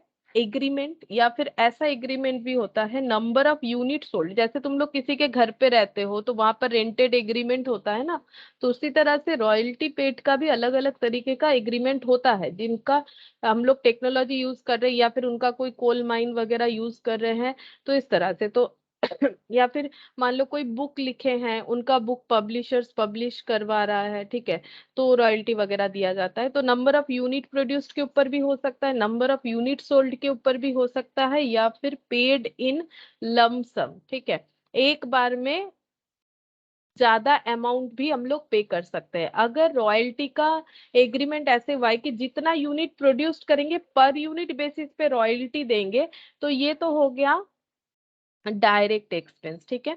लेकिन डायरेक्ट क्या, डायरेक्ट मेटेरियल लेबर या डायरेक्ट एक्सपेंसेस, तो इसको हम लोग बोलेंगे डायरेक्ट मेटेरियल, ठीक है, इसको हम लोग बोलेंगे डायरेक्ट मेटेरियल पे इसको ऐड करेंगे, ठीक है। मेटेरियल का जो खर्चा होगा, जहां पर हम लोग लिखते हैं मेटेरियल का कंजम्पशन, वहां पर इसे दिखाएंगे अगर नंबर ऑफ यूनिट प्रोड्यूस्ड के साथ है तो, ठीक है। और अगर नंबर ऑफ यूनिट सोल्ड के हिसाब से है कि जितना यूनिट सेल करेंगे उतना रॉयल्टी पे करेंगे, तो ये हो जाएगा सेलिंग एंड डिस्ट्रीब्यूशन ओवरहेड में चला जाएगा, तब इसे हम लोग सेलिंग डिस्ट्रीब्यूशन ओवरहेड में सेंड करेंगे। अगर लमसम में पे कर रहे हैं तो इसे ट्रीट करना पड़ता है फैक्ट्री ओवरहेड में। अगर लमसम अमाउंट पे करे, कोई पर यूनिट बेसिस पे नहीं कर रहे हैं, तो देखो ये पर यूनिट बेसिस पे था, लेकिन ये सेलिंग का खर्चा था, सोल्ड, अगर सेल जितना करोगे उतना रॉयल्टी देंगे, तो इसीलिए सेलिंग एंड डिस्ट्रीब्यूशन ओवरहेड में जाएगा। और ये प्रोडक्शन से रिलेटेड है, इसीलिए डायरेक्ट मटेरियल में जाएगा। तो रॉयल्टी पेड का ये 3 पॉइंट होता है, तो ये थोड़ा सा तुम लोग को ध्यान से देखना है। अगर क्वेश्चन में रॉयल्टी आए, चेक करना है कि किस तरह से रॉयल्टी पेमेंट का बात हुआ है। फिर है हॉलेज। हॉलेज का मतलब होता है कि अगर हम लोग मेटेरियल को एक जगह से दूसरे जगह ट्रांसफर कर रहे हैं, ठीक है, एक जगह से दूसरे जगह मेटेरियल को ले जाया जाता है, तो इसका जो खर्चा होता है उसे हम लोग बोलते हैं हॉलेज, ठीक है। तो ये होगा फैक्ट्री ओवरहेड, ठीक है, फैक्ट्री ओवरहेड, क्योंकि इसके लिए जो खर्चा होगा ये हम लोग 1 यूनिट ऑफ फिनिश गुड्स में आइडेंटिफाई नहीं कर सकते हैं, ठीक है, क्योंकि मेटेरियल को ट्रांसफर करने का खर्चा है, तो वो फैक्ट्री रिलेटेड होगा, इसीलिए हम लोग इसको बोलेंगे फैक्ट्री ओवरहेड। अच्छा, फिर नेक्स्ट देखो, कैरेज इनवर्ट। कैरेज इनवर्ट, ठीक है, कैरेज इनवर्ट का मतलब हो जाता है मेटेरियल से रिलेटेड खर्चा। अगर हम लोग मेटेरियल को गोडाउन तक लाने का कुछ खर्चा कर रहे हैं तो उसे हम लोग बोलेंगे कैरेज इनवर्ट। तो ये हो जाएगा, या तो परचेज में ऐड करके लिख सकते हो या सेपरेटली डायरेक्ट एक्सपेंसेस में भी लिख सकते हो, जैसे मैंने यहाँ पर दिखाया था तुम लोगों को, परचेज में ये सब आ जाता है, यहाँ भी हम लोग इंक्लूड करके लिख सकते हैं, मतलब परचेज में वो इंक्लूड होगा। अब परचेज के नीचे लिखो या डायरेक्ट एक्सपेंस हेडिंग करके उसमें लिखो, दोनों ही पैटर्न सही रहता है, ठीक है। हम लोग इसको अलग से डायरेक्ट एक्सपेंसेस में लिख के भी कर सकते हैं, तो भी प्राइम कॉस्ट में ही ऐड होने वाला है। अगर हम लोग परचेज के नीचे नीचे लिख के भी ऐड करते हैं तो भी ठीक है, ठीक है। तो कैरेज इनवर्ड होता है हमारा डायरेक्ट एक्सपेंस। नेक्स्ट है कैरेज आउटवर्ड। कैरेज आउटवर्ड क्या होता है, कैरेज आउटवर्ड होता है जस्ट कैरेज इनवर्ड का ऑपोजिट होता है। नॉर्मली तुम लोग जो फाइनल अकाउंट्स करते हो तो इसको पीएल में दिखाते हो, उसका रीजन ये है कि कैरेज आउटवर्ड कुछ नहीं, फ्री डिलीवरी फॉर कस्टमर। अगर हम लोग कस्टमर को फ्री में गुड्स डिलीवर करना चाहते हैं, जैसे आज के डेट पे तो ये बहुत तुम लोग देखने को मिलता है कि ऑनलाइन में कुछ ऑर्डर करते हो तो डिलीवरी चार्जेस है नहीं है, फ्री डिलीवरी है, तो फ्री डिलीवरी को कैरेज आउटवर्ड बोलते हैं। तो इसका मतलब सेल से रिलेटेड खर्चा हो गया कि हम लोग कस्टमर को फ्री डिलीवरी देंगे, ऐसा सोच रहा है ऑर्गेनाइजेशन। तो अगर कस्टमर को फ्री डिलीवरी कर रहे हैं तो वो, तो पहला बात है इनडायरेक्ट एक्सपेंस है, लेकिन ना तो ये फैक्ट्री से रिलेटेड है ना तो ऑफिस एडमिनिस्ट्रेशन, ये सेलिंग डिस्ट्रीब्यूशन का खर्चा है कि हम लोगों ने पॉलिसी ये लिया है कि हम लोग अपना सारा प्रोडक्ट कस्टमर को फ्री में डिलीवरी करेंगे, तो ये हो जाएगा सेलिंग एंड डिस्ट्रीब्यूशन ओवरहेड, ठीक है, सेलिंग डिस्ट्रीब्यूशन ओवरहेड में चला जाएगा। नेक्स्ट देखो, डिपार्टमेंट ऑफ फॉरक्लिफ्ट ट्रक और सैलरी ऑफ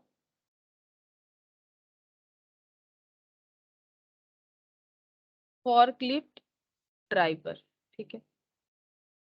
ये क्या होता है कि जैसे हॉलेज था ना, जस्ट लाइक दैट कि जो फॉरक्लिफ्ट फॉर्कलिफ्ट ट्रक होता है जो कि मतलब रॉ मटेरियल्स को या फिनिश गुड्स को एक जगह से दूसरे जगह ट्रांसफर करने के लिए यूज किया जाता है। ठीक है, ऐसे ट्रक में जो ड्राइवर रहेगा उनको अलग सैलरी भी दिया जाता है, तो वो ही नॉर्मली रिकॉर्ड कर लेते हैं। उनके पास एक लॉग बुक भी होता है, उसे लॉग बुक बोलते हैं।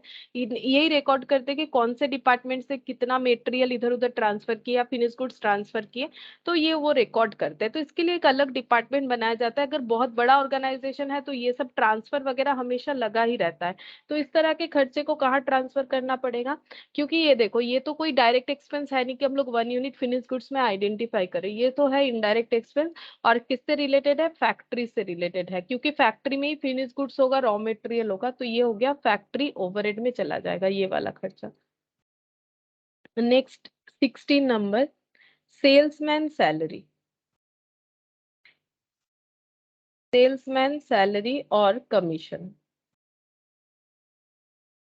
तो ये तो पता ही चल रहा है, सेल्समैन सैलरी एंड कमीशन ये हो जाएगा सेलिंग एंड डिस्ट्रीब्यूशन ओवरहेड। ठीक है, salesman salary and commission.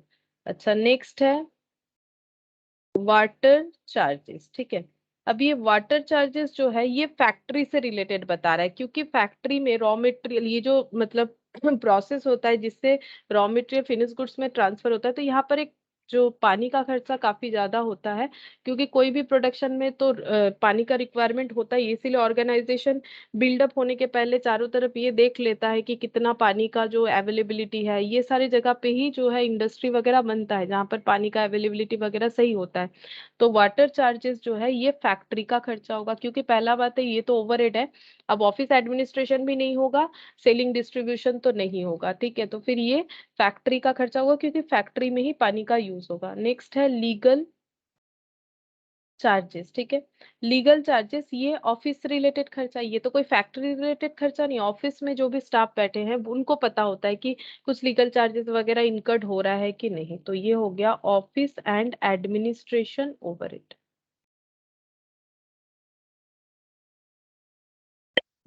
Advertisement, advertising ये खर्चा हो जाएगा, एडवर्टाइजिंग का खर्चा हो गया selling and distribution overhead. Next हो जाएगा डायरेक्टर और मैनेजर सैलरी। डायरेक्टर्स और मैनेजर्स सैलरी, तो ये ऑफिस एंड एडमिनिस्ट्रेशन होगा।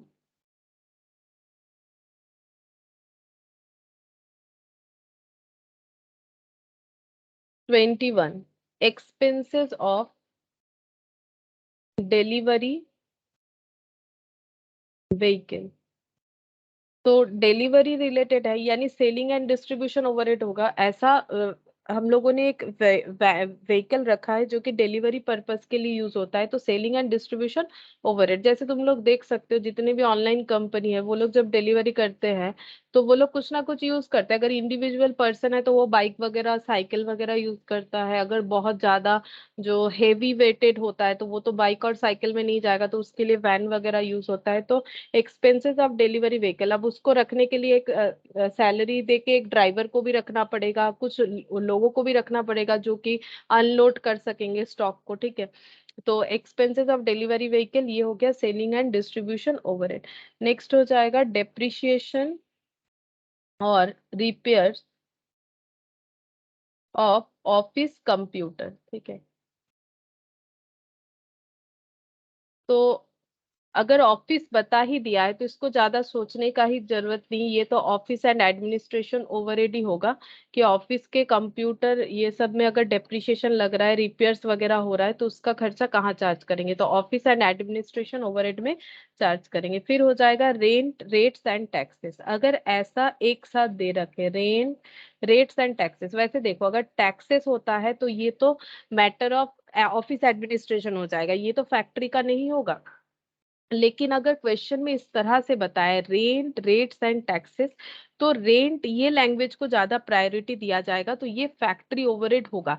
अगर क्वेश्चन बता देता है रेंट फॉर ऑफिस एडमिनिस्ट्रेशन तो ऑफिस एडमिनिस्ट्रेशन में जाएगा, नहीं तो कुछ नहीं बताएगा तो रेंट, रेट्स एंड टैक्सेस ये हमेशा फैक्ट्री ओवरहेड में जाएगा। जैसे तुम लोग देखोगे अगर कंबाइनली लिखा जाता है सैलरी एंड वेजेस तो तुम लोग पीएल में देते हो, और अगर वेजेस एंड सैलरी बोला जाता है तो ट्रेडिंग में देते हो, और अगर इंडिविजुअली वेजेस होता है तो ट्रेडिंग में देते हो, सैलरी होता है तो पीएल में देते हो। ठीक है, तो इसका रीजन ये होता है कि सैलरी ज्यादा दिया जाता है उस ऑर्गेनाइजेशन में और वेजेस कम दिया जाता है, तो proportionate amount of salary is greater than wages, इसीलिए उसे पीएल में चार्ज करने के लिए कहा जाता है। और वेजेस एंड सैलरी अगर ऐसा होता है तो इसका मतलब है एक ऑर्गेनाइजेशन ऐसा है जिसका वेजेस का खर्चा ज्यादा होता है सैलरी से, तो ये ज्यादा प्रायोरिटी वाला है, इसीलिए वो ट्रेडिंग में जाता है। सेम उसी तरह से अगर रेट्स टैक्सेस देखो तो रिलेटेड विद ऑफिस एडमिनिस्ट्रेशन होता है, लेकिन रेंट रेट्स एंड टैक्सेस अगर एक साथ है तो फिर रेंट का प्रायोरिटी आगे आएगा, इसीलिए वो फैक्ट्री ओवरहेड में जाएगा। बाकी रेंट क्या ऑफिस का नहीं होगा? होगा। अगर ऑफिस एडमिनिस्ट्रेशन का रेंट अलग से नाम बताए तभी देना चाहिए, अगर कुछ ना बताए तो हम लोग उसको फैक्ट्री में ही चार्ज करेंगे। फिर हो जाएगा काउंटिंग हाउस एक्सपेंस। ठीक है, ये क्या होता है? काउंटिंग हाउस एक्सपेंस का मतलब जहां पर अकाउंट्स और ऑडिट का काम होता है। ठीक है, तो इसको हम लोग बोलते हैं काउंटिंग हाउस एक्सपेंसेस, और ये हो जाएगा ऑफिस एंड एडमिनिस्ट्रेशन में जाएगा, ऑफिस एंड एडमिनिस्ट्रेशन ओवरहेड, क्योंकि अकाउंटिंग और ऑडिटिंग का काम कहाँ पर होगा? ऑफिस में ही होगा, तो ये ऑफिस एंड एडमिनिस्ट्रेशन ओवरहेड में जाएगा।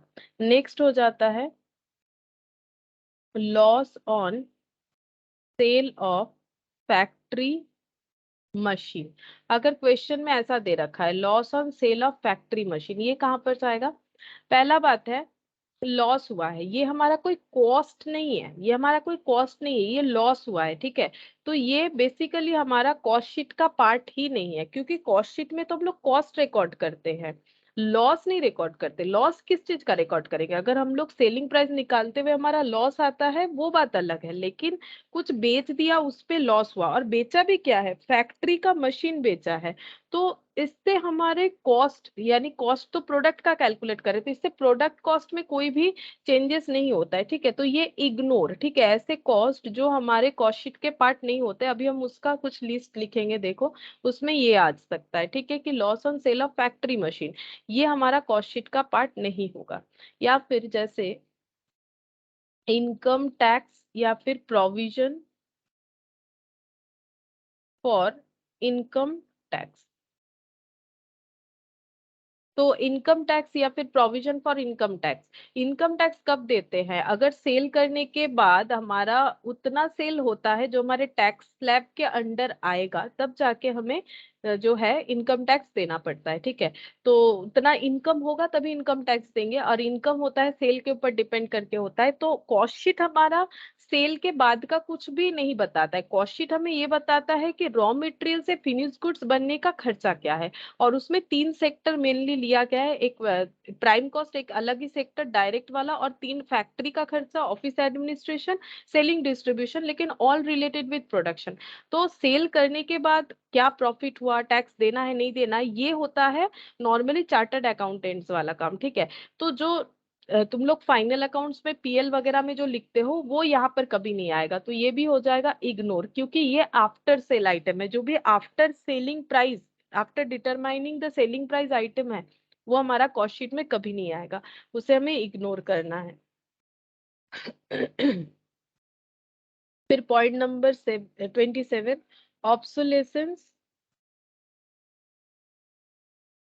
लॉस। ठीक है, ये क्या होता है? जैसे कि मान लो कोई हम लोगों ने ऐसा रॉ मटेरियल या कोई ऐसा मशीन ऐसा कुछ भी हमारे पास है जो कि टेक्नोलॉजिकली ओल्ड हो चुका है, जिसका भी हमारे पास यूज नहीं है। ठीक है, या फिर हम लोग उसे स्क्रैप कर देंगे, या फिर उतना यूज नहीं है, नहीं कर पा रहे जैसा सोचा था उस हिसाब से, तो ये हमारा वन टाइप ऑफ लॉस है। ठीक है, तो इस तरह का लॉस कहाँ चार्ज होगा? ये हम लोग नॉर्मली फाइनल अकाउंट्स में पीएल, मतलब ये भी चार्टर्ड अकाउंटेंट का काम है, वो इसको रिकॉर्ड करते हैं। ठीक है, तो ये कॉस्ट अकाउंटेंट का काम नहीं है, क्योंकि नॉर्मली कॉस्ट शीट जो है वो कॉस्ट अकाउंटेंट का काम होता है, तो ये भी इग्नोर, ये हमारा नहीं है, ये फाइनेंशियल अकाउंट का पार्ट है, ये हमारा जो है कॉस्ट बुक का काम नहीं है। ठीक है, कॉस्ट रिकॉर्ड के लिए इसका कोई काम नहीं है। ऑब्सोलेसेंस लॉस अगर कुछ है तो उसे हम लोग यहाँ चार्ज नहीं करने वाले। ठीक है, तो नेक्स्ट हो जाएगा loss by fire in factory. Factory में आग लग गया और आग लगने के वजह से कुछ लॉस हो गया, तो ये भी हम लोग का कैसा लॉस है, फाइनेंशियल लॉस है। तो फाइनेंशियल लॉस वगैरह यहाँ रिकॉर्ड नहीं होगा, तो कॉस्ट शीट में इसे हमें करना है इग्नोर, ठीक है। नेक्स्ट हो जाएगा interest on debenture. Interest on debenture, अगर कोई कंपनी डिवेंचर इशू कर रखी है और उस पे उसे इंटरेस्ट देना है, ये भी फाइनेंशियल पार्ट है, ये भी कॉस्ट का पार्ट नहीं है, तो ये भी इग्नोर, ये भी हमारे कॉस्ट शीट में नहीं आएगा, ठीक है। फिर 30 में देखो बैंक चार्जेस, ठीक है। बैंक चार्जेस का मतलब क्या होता है, बैंक चार्जेस का मतलब लोन का इंटरेस्ट ही होता है, उसे लिखा जाता है इंटरेस्ट, ठीक है।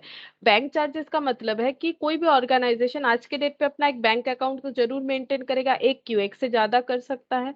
तो बैंक जो भी चार्जेस लेता है, जैसे कि मान लो कुछ ड्राफ्ट किए हो, डिमांड ड्राफ्ट या फिर एनईएफटी वगैरह, कुछ फ्री होता है, कुछ चार्जेबल होता है, तो बैंक के थ्रू से ट्रांजैक्शन हम लोग जब करते हैं तो बहुत सारा चीज जो है चार्जेबल होता है, कुछ कुछ चीज चार्जेबल नहीं होता है, अकाउंट मेंटेन करने का खर्चा होता है, अलग अलग खर्चा होता है। तो बैंक अगर हमारे चार्जेस काट रहे हैं तो ये हम लोग कैसा खर्चा बोलेंगे, ये हम लोग इग्नोर नहीं कर सकते हैं, क्योंकि बैंक चार्जेस जो है ये हमारे प्रोडक्शन से रिलेटेड होगा ना, क्योंकि हम लोग प्रोडक्शन करते हैं, बिजनेस ऑर्गेनाइजेशन चलाते हैं, तभी बैंक अकाउंट ओपन कर रखा है।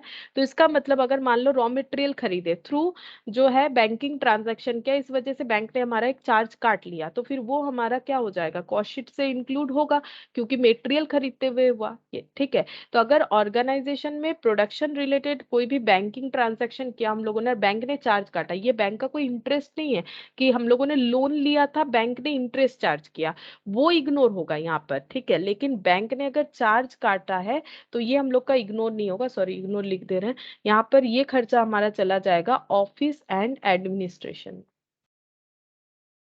ऑफिस एंड एडमिनिस्ट्रेशन ओवरहेड में जाएगा, ठीक है। फिर 31, 31 पॉइंट में इंटरेस्ट इनकम, ठीक है। अगर कोई इंटरेस्ट इनकम कर रहा है ऑर्गेनाइजेशन, तो यहाँ पर तो इनकम रिकॉर्ड होगा ही नहीं, हम लोग तो यहाँ पर अपने प्रोडक्शन का कॉस्ट कैलकुलेट करते हैं, तो ये हो जाएगा इग्नोर, ये हमारे किसी काम का नहीं। 32 रेंट और डिविडेंड इनकम,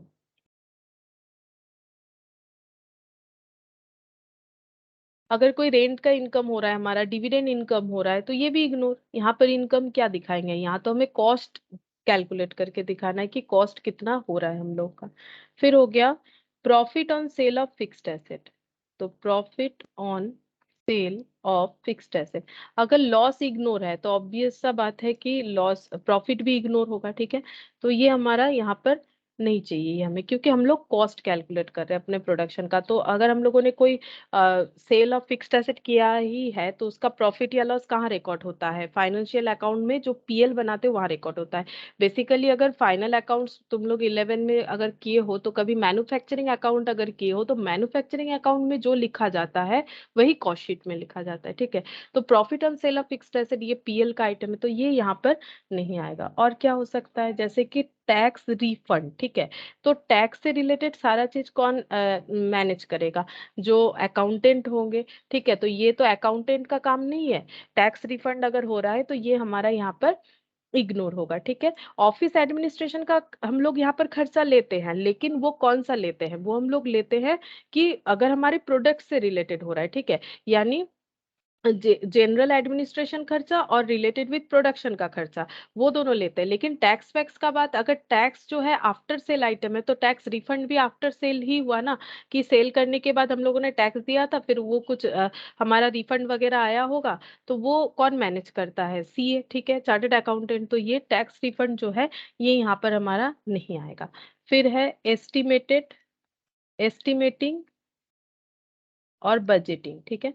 अगर हम लोग अपना बजट जो बनाना चाहते हैं कि कितना प्रोडक्शन करें, इसके लिए अगर हम लोग कोई एक्सपर्ट का हेल्प ले रहे हैं, ठीक है, उनको पेमेंट वगैरह कर रहे हैं खर्चा, तो उसको हम लोग बोलेंगे ऑफिस एंड एडमिनिस्ट्रेशन ओवरहेड में जाएगा, ठीक है। अगर हम लोग किसी एक्सपर्ट का हेल्प ले रहे हैं ये पता करने के लिए कि हमारा बजट क्या बनाना चाहिए क्या नहीं, तो इसका जो खर्चा है उससे हम लोग ऑफिस एंड एडमिनिस्ट्रेशन ओवरहेड में ट्रांसफर कर सकते हैं। नेक्स्ट है बैड डेट, इसका दो पार्ट होता है, ठीक है।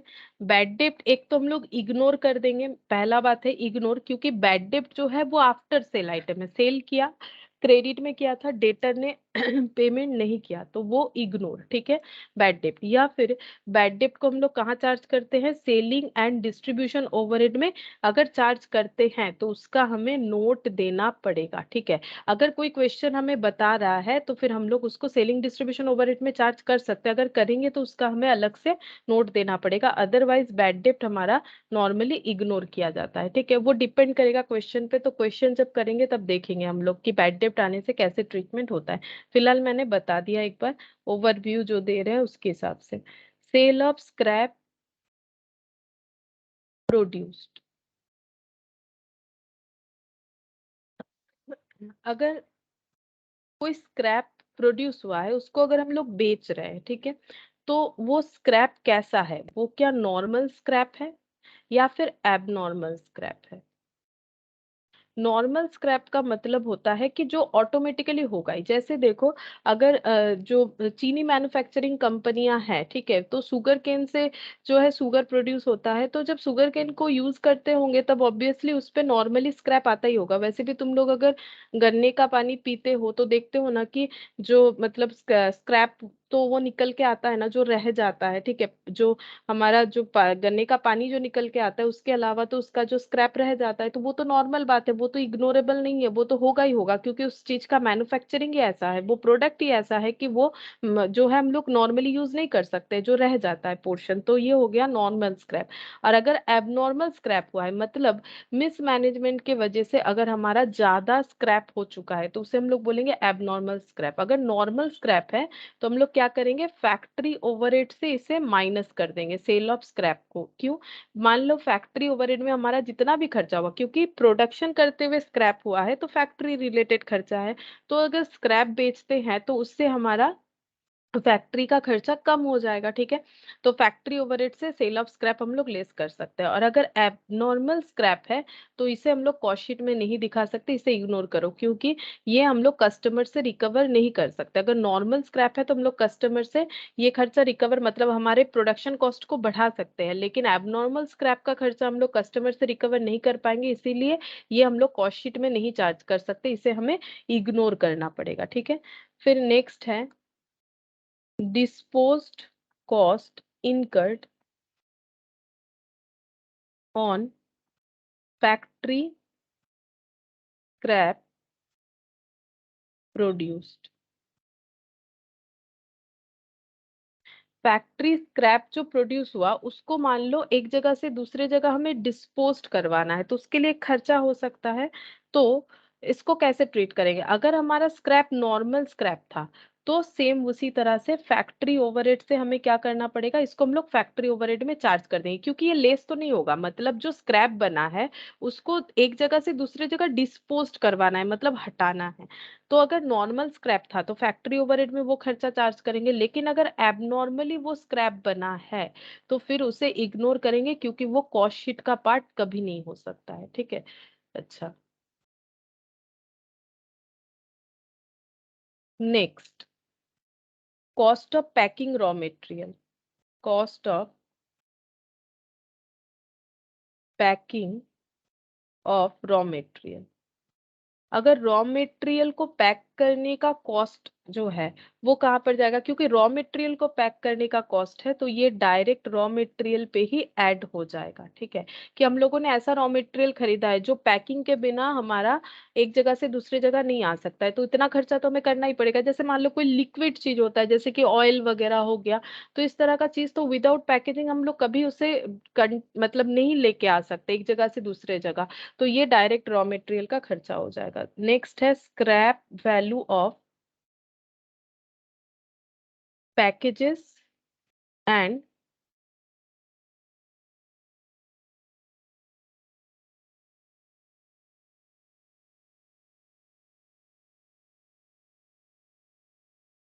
Scrap value of packages and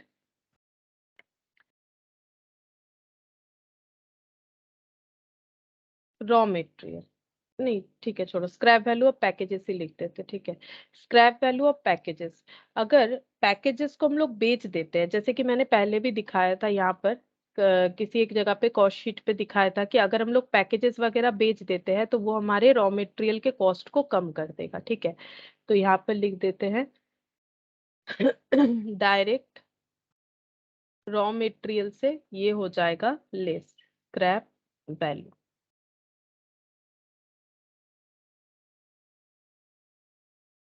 one cost of packing finished goods.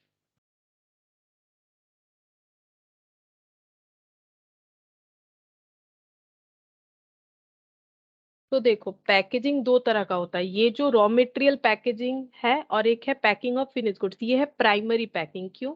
Primary packing और सेकेंडरी पैकिंग दो तरह का होता है। प्राइमरी पैकिंग का मतलब ऐसा पैकिंग जो कि जिसके बिना हमारा रॉ मटेरियल एक जगह से दूसरे जगह नहीं ट्रांसफर हो सकता है, ये होता है प्राइमरी पैकिंग। मतलब जो नीडेड है, जैसे अगर मान लो कोल्ड ड्रिंक का बिजनेस है किसी का, ठीक है, तो अब जैसे उसको अगर मतलब कोल्ड ड्रिंक बेचना है तो उससे तो पैकेजिंग करके बेचना पड़ेगा, क्योंकि विदाउट पैकेजिंग वो तो बिकेगा नहीं, चाहे वो कैन हो चाहे प्लास्टिक बॉटल हो कैसा भी हो। ठीक है, तो ये होता है प्राइमरी पैकेजिंग जिसके बिना हमारा काम नहीं चलेगा। ठीक है, लेकिन एक होता है सेकेंडरी पैकिंग। सेकेंडरी पैकिंग मतलब होता है कि चीजों को अच्छा दिखाने के लिए हम लोग जो पैकिंग करते हैं, सेलेबल ज्यादा बनाने के लिए, अट्रैक्टिव बनाने के लिए, उसको हम लोग बोलते हैं सेकेंडरी पैकिंग। ठीक है, तो अगर फिनिश गुड्स को अगर हम लोग सेकेंडरी पैकिंग वगैरह दे रहे हैं, फिनिश गुड्स का पैकिंग हो रहा है, तो ये हो जाता है सेलिंग एंड डिस्ट्रीब्यूशन ओवरहेड, क्योंकि ये फिनिश गुड्स का पैकिंग हो रहा है। ठीक है, और प्राइमरी सेकेंडरी पैकिंग जो मैंने बताया वो दोनों पे एप्लीकेबल होगा। अगर हमारा पैकिंग जो है ऐसा है जिसके बिना हम लोग सेल नहीं कर सकते, रॉ मटेरियल को नहीं ला सकते, उसे बोलते हैं प्राइमरी पैकिंग। लेकिन जो चीजों को अट्रैक्ट करने के लिए करते हैं, सेलेबल करने के लिए, उसको हम लोग बोलते हैं सेकेंडरी पैकिंग। बाकी फिनिश गुड्स को पैक करने का खर्चा सेलिंग डिस्ट्रीब्यूशन ओवरहेड में जाना चाहिए। नेक्स्ट हो जाएगा स्टोर रूम एक्सपेंसेस। अगर स्टोर रूम वगैरह है तो उसका जो खर्चा है वो हो जाएगा फैक्ट्री ओवरहेड। ठीक है, वो फैक्ट्री ओवरहेड में जाएगा। नेक्स्ट है warehouse warehouse expenses. Warehouse भी फैक्ट्री का ही पार्ट होता है, तो ये भी हो जाएगा factory overhead. And last discount allowed to customer. ठीक है, डिस्काउंट अलाउड टू कस्टमर। तो डिस्काउंट अलाउड दो तरह का होता है, एक होता है ट्रेड डिस्काउंट और एक होता है कैश डिस्काउंट। ठीक है, जो ट्रेड डिस्काउंट है, यानी हम लोग कुछ परचेस वगैरह करने जा रहे हैं तो हमें ट्रेड डिस्काउंट मिल सकता है, तो अगर ट्रेड डिस्काउंट मिलेगा तो उसका ट्रीटमेंट होना चाहिए सेलिंग एंड डिस्ट्रीब्यूशन ओवरहेड में।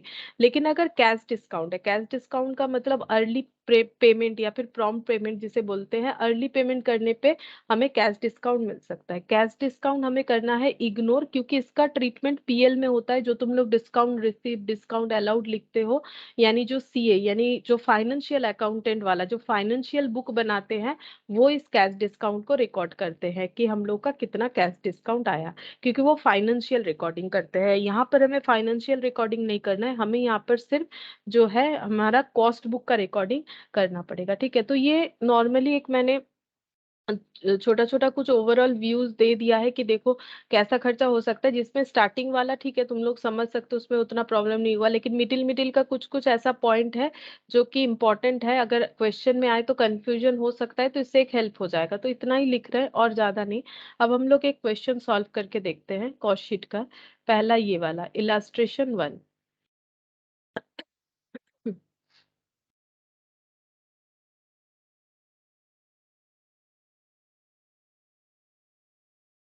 इसमें क्या बोला है देखो, the following data relates to the manufacturing of standard product during the month of April। ठीक है, अप्रैल का मंथ, जैसे कि हम लोगों ने देखा कि कॉस्ट शीट एक पर्टिकुलर पीरियड का होता है, तो ये देखो अप्रैल का स्टैंडर्ड प्रोडक्ट एक बनाया गया है कुछ, ठीक है, जिसका मैन्युफैक्चरिंग डिटेल्स दे रखा है। रॉ मटेरियल का खर्चा इतना, डायरेक्ट वेजेस इतना, मशीन आवर्स वर्क, ठीक है, कितना टाइम मशीन में काम हुआ है वो आवरली बेसिस पे दे रखा है। मशीन आवर्स वर्क मतलब फैक्ट्री रिलेटेड खर्चा, बाकी तो direct raw material, direct wages, ये प्राइम कॉस्ट में जाएगा। वो टाइम दे रखा है। Machine hour rate per hour मतलब 1 घंटा मशीन चलने पे कितना खर्चा होता है। तो हम लोग इससे कितना टोटल टाइम मशीन चला है, 10,000 आवर्स। अभी अभी हम लोगों ने देखा था कि 10,000 आवर्स मशीन चला है। तो इसमें फैक्ट्री ओवरहेड कितना हो जाएगा, 10,000 इंटू 8 करेंगे तो हमें पता चल जाएगा कि कितना टोटल फैक्ट्री ओवरहेड है, क्योंकि मशीन फैक्ट्री में ही चलेगा। एडमिनिस्ट्रेशन देखो ब्रैकेट में दे दिया है जनरल, तो हम लोगों को कहाँ लिखना है वो देखेंगे। तो यहाँ बोला है जनरल ओवरहेड, ठीक है, एडमिनिस्ट्रेशन ओवरहेड। और जनरल का मतलब नॉट रिलेटेड विथ प्रोडक्शन, तो इसका प्रेजेंटेशन दिखाएंगे कैसे होगा। सेलिंग ओवरहेड पर यूनिट, एक यूनिट प्रोडक्ट बेचने का खर्चा कितना है, 5 रुपीज। यूनिट प्रोड्यूस्ड भी बता दिया, यूनिट सोल्ड भी बता दिया, मतलब क्लोजिंग स्टॉक में कुछ ना कुछ रहेगा, क्योंकि 4,000 बना था, 3,600 यूनिट ही बेचा गया है, तो इस साल का क्लोजिंग फिनिश गुड्स रहेगा। सेलिंग प्राइस पर यूनिट बताया है, हमें प्रिपेयर करने बोला है cost sheet in respect of the above showing cost per unit, profit for the month. बस इतना ही बोला है, कॉस्ट पर यूनिट और प्रॉफिट फॉर द मंथ, ये हमें कैलकुलेट करने के लिए बोला है। ठीक है, तो देखो कैसे कॉस्ट शीट बनेगा। यहाँ पर लिखते हैं cost sheet for the month of April. ठीक है, अब हमें यहाँ पर टोटल और कॉस्ट पर यूनिट दोनों कॉलम बनाना चाहिए, क्योंकि हमें कॉस्ट पर यूनिट भी अलग से कैलकुलेट करने के लिए बोला है। तो कॉलम दो बनेगा, एक हो जाएगा टोटल कॉस्ट का कॉलम, एक हो जाएगा कॉस्ट पर यूनिट का कॉलम, क्योंकि क्वेश्चन का रिक्वायरमेंट है, तो इसीलिए हम लोग ये दो चीज बनाएंगे। और यहाँ पर हो जाएगा पर्टिकुलर्स। ठीक है, अच्छा, सबसे पहले हमें क्या लिखना पड़ता है, प्राइम कॉस्ट का रिकॉर्डिंग करना पड़ता है। प्राइम कॉस्ट के रिकॉर्डिंग के लिए हमें लिखना पड़ेगा डायरेक्ट रॉ, पहले लिखना पड़ेगा रॉ मटेरियल कंज्यूम्ड। अब कंज्यूम्ड का कोई डिटेल्स नहीं है, सिर्फ रॉ मटेरियल का एक ही डिटेल्स है, मतलब ये ही कंज्यूम्ड होगा। अगर हमें कंज्यूम्ड के लिए कुछ डिटेल्स नहीं दिया है तो हम लोग यही मानेंगे कि ये पूरा का पूरा कंज्यूम्ड है। तो यहाँ पर लिखेंगे raw material, raw material total cost में 1,80,000। ठीक है, अब इसका यूनिट कैसे कैलकुलेट करेंगे, क्योंकि ये पूरा प्रोडक्शन जो हुआ है वो कितने यूनिट के लिए हुआ है, वो हुआ है 4,000 यूनिट के लिए। तो टोटल जो कॉस्ट हम लोग कैलकुलेट कर रहे हैं, यहाँ पर ये ब्रैकेट में लिख सकते हैं आउटपुट इक्वल टू 4,000। ठीक है, तुम लोग आउटपुट लिख लो, मेरा जगह नहीं है तो इसलिए मैंने O/P लिखा है। 4,000 यूनिट आउटपुट के लिए ये प्रोडक्शन डिटेल्स दिया गया है। ठीक है, तो 1,80,000 अगर 4,000 के लिए है तो एक यूनिट के लिए कितना हो जाएगा, ये हमें देखना पड़ेगा। तो ये हम लोग का हो जाता है 45, तो कॉस्ट पर यूनिट हो गया 45 रुपीज पर यूनिट। ठीक है, फिर नेक्स्ट ऐड करना पड़ेगा डायरेक्ट वेजेस, जैसा क्वेश्चन में दे रखा है हम लोग वैसे ही कर रहे हैं और फॉर्मेट के हिसाब से करेंगे। डायरेक्ट वेजेस देखते हैं कितना दे रखा है, 90,000। ठीक है, ये 4,000 यूनिट बनाने के लिए है, तो फिर 1 यूनिट बनाने के लिए कितना हो जाएगा, 4,000 से डिवाइड करो, 22.50। ठीक है, 22.50, ये हो गया डायरेक्ट वेजेस। अब कोई डायरेक्ट एक्सपेंस नहीं था, तो ये सब ऐड करके हम लोग बोलेंगे कि प्राइम कॉस्ट कितना आया। ठीक है, तो प्राइम कॉस्ट आ जाएगा, ये हो गया 2,70,000, और ये हो जाएगा 67.50, ये प्राइम कॉस्ट हो गया। प्राइम कॉस्ट के बाद क्या ऐड करते हैं हम लोग, नॉर्मली फैक्ट्री ओवरहेड ऐड करेंगे। तो फैक्ट्री ओवरहेड चेक करते हैं यहाँ पर कितना होगा। फैक्ट्री का खर्चा हमें मशीन आवर्स रिलेटेड बताए, 10,000 आवर्स मशीन चला है और 1 घंटे में 8 रुपीज का खर्चा होता है। तो फिर ये टोटल खर्चा यहाँ पर लिखेंगे 10,000 hour at the rate of 8 करके, तो ये हो जाएगा 80,000। ठीक है, और पर यूनिट अगर देखें तो 4,000 के लिए 80,000 का खर्चा, तो फिर ये 20 रुपीज आ जाएगा डिवाइड करने पे। तो ये टोटल कर लेते हैं, टोटल करने से आ जाएगा हम लोग का 3,50,000, और ये हो गया 87.50। ठीक है, इसको हम लोग क्या बोलेंगे, फैक्ट्री ओवरहेड ऐड होने से नॉर्मली आता है फैक्ट्री कॉस्ट। ठीक है, नॉर्मली आता है हम लोग का फैक्ट्री कॉस्ट। अच्छा, अब यहाँ पर देखो एडमिनिस्ट्रेशन ओवरहेड जो है ये हमें दे रखा है जनरल एडमिनिस्ट्रेशन ओवरहेड, जैसे कि मैंने बोला था ये बताएंगे कि किस तरह से हमें कैलकुलेट करना है। तो अगर हमारा फैक्ट्री रिलेटेड एडमिनिस्ट्रेशन ओवरहेड नहीं है, ठीक है, तो हम लोग यहाँ पर फैक्ट्री कॉस्ट लिख दिए हैं। अब इसको हम लोग क्या लिखेंगे, यहाँ पर नॉर्मली हम लोग ऐड करते हैं ऑफिस एंड एडमिनिस्ट्रेशन ओवरहेड, ठीक है, office and administration overhead add करते हैं। लेकिन अगर ऑफिस एंड एडमिनिस्ट्रेशन ओवरहेड हम लोगों का जनरल वाला है, तो वो कहाँ पर ऐड होगा, वो कॉस्ट ऑफ गुड्स सोल्ड के बाद होगा। मतलब समझाते हैं, ये देखो, ये जो डिटेल्स वाला फॉर्मेट देख रहे हो, हम लोगों ने नॉर्मली यहाँ तक किया और इसको मैंने लिखा है फैक्ट्री ओवरहेड ऐड करके फैक्ट्री कॉस्ट लिखा है, ठीक है। उसके बाद आता है ओपनिंग डब्ल्यूआईपी, जो कि हमारे क्वेश्चन में नहीं है कि हम लोग ग्रॉस फैक्ट्री कॉस्ट निकालें, ना तो हमारे पास क्लोजिंग डब्ल्यूआईपी है, तो हम लोग नेट फैक्ट्री कॉस्ट भी नहीं निकाल सकते। मतलब बेसिकली यही हम लोग का नेट फैक्ट्री कॉस्ट है। अगर इसमें ऑफिस एडमिनिस्ट्रेशन ऐड करेंगे तो निकल के आता है कॉस्ट ऑफ प्रोडक्शन। लेकिन ये कौन सा वाला ऐड होता है, ये ऐड होगा अगर ये वाला जो है ये ऐड होगा रिलेटेड विथ प्रोडक्शन, ठीक है। अगर प्रोडक्शन से रिलेटेड ऑफिस एडमिनिस्ट्रेशन है तभी वो फैक्ट्री कॉस्ट के बाद ऐड होता है, जो हमारी इस क्वेश्चन में मिसिंग है। मैंने बोला था ना, हम बताएंगे किस तरह से लिखना है। तो क्वेश्चन में हमारे पास ऑफिस एडमिनिस्ट्रेशन ओवरहेड जरूर है, लेकिन रिलेटेड विथ प्रोडक्शन नहीं बता रखा है, ठीक है। अगर क्वेश्चन में ऐसा बाइफर्केशन होता है कि जनरल बता दिया, अगर कुछ नहीं बताएगा तो हम लोग नॉर्मल फॉर्मेट में ही करेंगे, लेकिन अगर बता देता है कि रिलेटेड विथ प्रोडक्शन है कि नहीं, तो ये बताया है जनरल, यानी नॉट रिलेटेड विथ प्रोडक्शन। अगर नॉट रिलेटेड विथ प्रोडक्शन है तो फिर ये वाला भी हमारे पास मिसिंग है। मतलब बेसिकली अगर देखें तो हमारे पास ये वाला यहाँ से लेके ये सारे पॉइंट हमारे पास क्वेश्चन में मिसिंग है। हम इसको ऐसे करके दिखाते हैं, देखो, ना तो ये पॉइंट हमारे पास अवेलेबल है, तो ये भी नहीं आएगा। ये जितना भी मैंने ये सर्कल सर्कल किया, ये सारे पॉइंट हमारे पास मिसिंग है। तो बेसिकली हम लोग बोल सकते हैं कि ये जो फैक्ट्री कॉस्ट है, इसमें ये सारे चीज एडजस्ट होने से हमारा कॉस्ट ऑफ प्रोडक्शन आता है। लेकिन हमारे पास क्योंकि ये सब अवेलेबल नहीं है, तो जो हमारा फैक्ट्री कॉस्ट है वही हमारा इस बार कॉस्ट ऑफ प्रोडक्शन है। तो हम लोग बोलेंगे जो हमारा फैक्ट्री कॉस्ट है वही इस बार हमारा कॉस्ट ऑफ प्रोडक्शन है, क्योंकि हमारे पास कॉस्ट ऑफ प्रोडक्शन तक पहुंचने के लिए जो डिटेल्स चाहिए वो क्वेश्चन में अवेलेबल नहीं है, ठीक है। तो इसको हम लोग क्या बोलेंगे, फैक्ट्री कॉस्ट तो बोलेंगे ही, और इसको ही हम लोग बोल सकते हैं कॉस्ट ऑफ प्रोडक्शन, ठीक है। जो हम लोगों ने नया फॉर्मेट देखा डिटेल्स वाला, उसके हिसाब से, क्योंकि फैक्ट्री कॉस्ट में opening stock of WIP, closing stock of W, opening stock add होने से gross factory cost, closing add less होने से नेट फैक्ट्री कॉस्ट, उसमें ऑफिस एडमिनिस्ट्रेशन का फैक्ट्री रिलेटेड पार्ट ऐड होने से आएगा कॉस्ट ऑफ प्रोडक्शन। वो सब नहीं है तो हम लोग बोल सकते हैं यही हम लोगों का कॉस्ट ऑफ प्रोडक्शन है, ठीक है। ये सारी चीज अवेलेबल नहीं है तो हम लोग बोल सकते हैं यही हम लोग का कॉस्ट ऑफ प्रोडक्शन है। तो ये हम लोग का हो गया कॉस्ट ऑफ प्रोडक्शन। अब कॉस्ट ऑफ प्रोडक्शन में क्या होता है, ये डिटेल्स फॉर्मेट पे फिर चलते हैं। कॉस्ट ऑफ प्रोडक्शन के बाद हम लोग का opening stock of finish goods add होता है, फिर से मिसिंग है इस क्वेश्चन में, ठीक है। फिर उसके बाद हम लोग गुड्स अवेलेबल फॉर सेल निकालते हैं। अब जब यही पोर्शन मिसिंग है तो ये भी नहीं निकलेगा।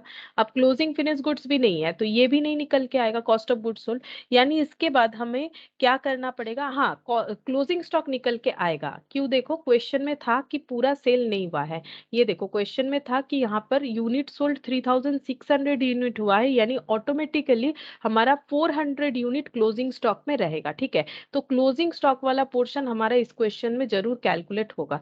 तो इसके बाद नेक्स्ट पॉइंट हम लोग कॉस्ट ऑफ प्रोडक्शन के बाद यहाँ पर क्या कैलकुलेट करेंगे, लेस करेंगे, लेस करेंगे closing stock of finish goods. वो कितना है, 4000 यूनिट में से 3000 यूनिट ही सेल हुआ, यानी कितना बच जा रहा है 4000 माइनस 3600, यानी 400 यूनिट क्लोजिंग स्टॉक में रह रहा है।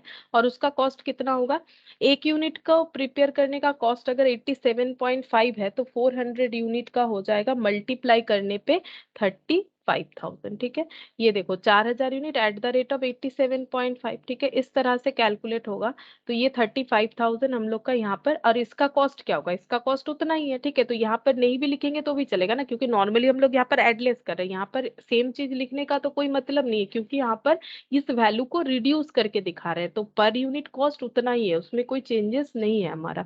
तो इसका मतलब माइनस कर लेते हैं 3,50,000, तो ये निकल के आ गया 3,15,000 थाउजेंड और ये 87.5 ही रह रहा है। अब इसको क्या लिखेंगे, क्योंकि हम लोगों ने क्या लेस किया है, closing stock of finish goods less किया है। ये देखो हम लोगों ने लेस किया closing stock of finish goods, तो हम लोगों को क्या लिखना चाहिए, कॉस्ट ऑफ गुड्स सोल्ड, तो हम लोग वही लिखेंगे कॉस्ट ऑफ गुड्स सोल्ड। ठीक है, तो यहाँ पर लिखेंगे कॉस्ट ऑफ गुड्स सोल्ड।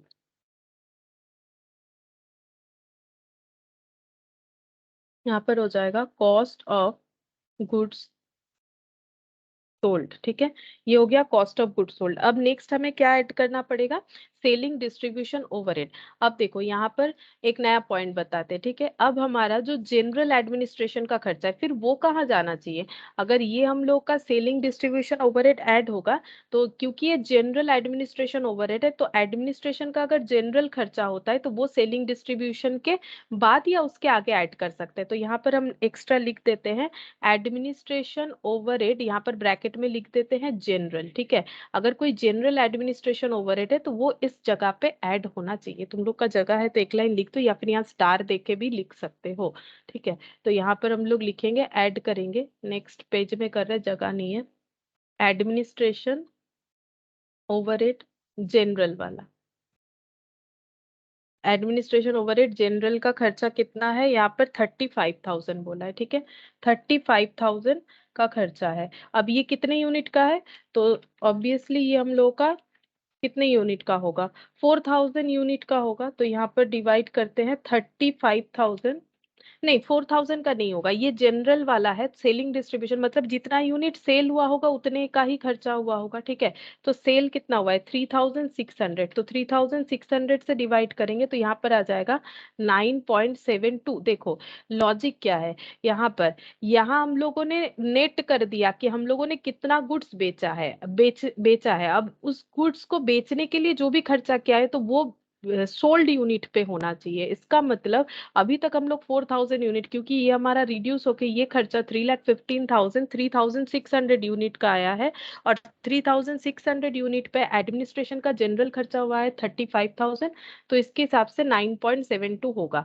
ठीक है, तो ये कैसे आया लिख लेते, नहीं तो तुम लोग बाद में भूल जाओगे। तो ऐसे करके ये खर्चा हम लोगों ने डिसाइड किया, क्योंकि ये यहाँ पर नेट करने के बाद हम लोग अप्लाई कर रहे हैं। Cost of goods sold calculate कर लिया, अब सेल करवाने का खर्चा सेलिंग यूनिट पे ही होगा। नेक्स्ट ऐड हो जाएगा नॉर्मली जैसे होता है selling and distribution overhead. Selling and distribution overhead, तो सेलिंग एंड डिस्ट्रीब्यूशन ओवरहेड कितना है, पर यूनिट बता ही दिया है 5, तो 5 इंटू 3,600 यूनिट, तो यहाँ पर यूनिट में 5 लिखेंगे और ये मल्टीप्लाई करने से हो जाएगा 18,000। अच्छा, अब ये टोटल कर लेंगे, और तो कोई खर्चा है नहीं, तो यहाँ पर 18 और ये हो गया 18,000 होगा, मैंने 1800 लिख दिया, और यहाँ पर 3,15,000 प्लस 35,000 प्लस 18,000 था, तो 3,68,000 आ रहा है। ये हो गया 3,68,000, इसको हम लोग बोलेंगे कॉस्ट ऑफ सेल्स या फिर टोटल कॉस्ट।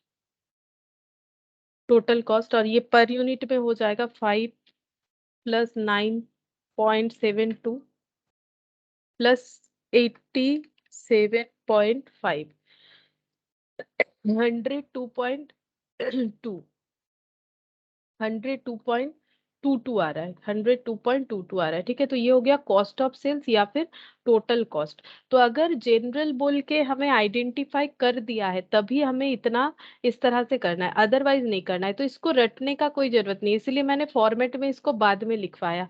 नॉर्मली ये फॉर्मेट लोगों को पता होता है। ठीक है, कॉलेज में करते हो कि अगर स्कूल में किसी का कॉस्ट रहा है तो स्कूल में भी कर सकते हो। ठीक है, तो ये प्रोसेस नॉर्मल बात है, जो डिटेल्स फॉर्मेट है उसमें ये नॉर्मल है। लेकिन ये जो बाइफर्केशन था उसका ट्रीटमेंट क्या होगा इसके लिए मैंने बताया। अगर ये बाइफर्केशन नहीं होता है तो फिर हम लोग नॉर्मली उसे कहाँ ट्रीट करेंगे, अगर बाइफर्केशन क्वेश्चन में नहीं होता है तो नॉर्मल इस तरह से ट्रीट करेंगे। ठीक है, और अगर बाइफर्केशन होता है तब जाके ये ट्रीटमेंट हमारा एप्लीकेबल होगा। अच्छा। और हमें पूछा था profit for the month second, ये हो गया कॉस्ट पर यूनिट। सेकेंड पूछा था प्रॉफिट फॉर द मंथ, तो statement of profit,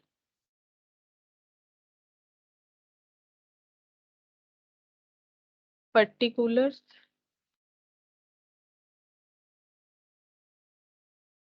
total cost, तो सेल्स वैल्यू 125 करके है सेलिंग प्राइस पर यूनिट, और कितना 3600 यूनिट सेल किया गया है, तो 3600 इंटू 125, तो ये हो गया 4,50,000। लेस कर देंगे कॉस्ट ऑफ सेल्स, ये है 3,68,000, 82,000। ठीक है, तो ये हो गया हम लोग का प्रॉफिट। स्टेटमेंट ऑफ प्रॉफिट बोला था, तो प्रॉफिट कैलकुलेट होके आ गया 82,000। अच्छा, और एक क्वेश्चन हम लोग कर सकते हैं, illustration 2. The following information has been obtained from the records of ABC Corporation for the period from June 1 to June 30. जून 1 से जून 30 यानी जून मंथ का डिटेल्स दे रखा है। रॉ मटेरियल का ओपनिंग क्लोजिंग, WIP का ओपनिंग क्लोजिंग, फिनिश गुड्स का opening closing, purchase of raw material, wages, factory overhead, administration related to production बोला है। देखो जस्ट उसका ऑपोजिट, तो अभी ये भी देखेंगे तो ट्रीटमेंट दोनों तरफ से क्लियर हो जाएगा, सेलिंग, डिस्ट्रीब्यूशन ओवरहेड और सेल्स। ठीक है, रॉ मटेरियल कंज्यूम्ड हमें अलग अलग करके कैलकुलेट करने बोला है। सबसे पहले बोला है कि रॉ मटेरियल कंज्यूम्ड कैलकुलेट करने के लिए, फिर बोला है प्राइम कॉस्ट। तो हम लोग कॉस्ट शीट के फॉर्मेट में ही कर लेते हैं, हमारा लाइन बाय लाइन आंसर आ जाएगा। ठीक है, question number 2,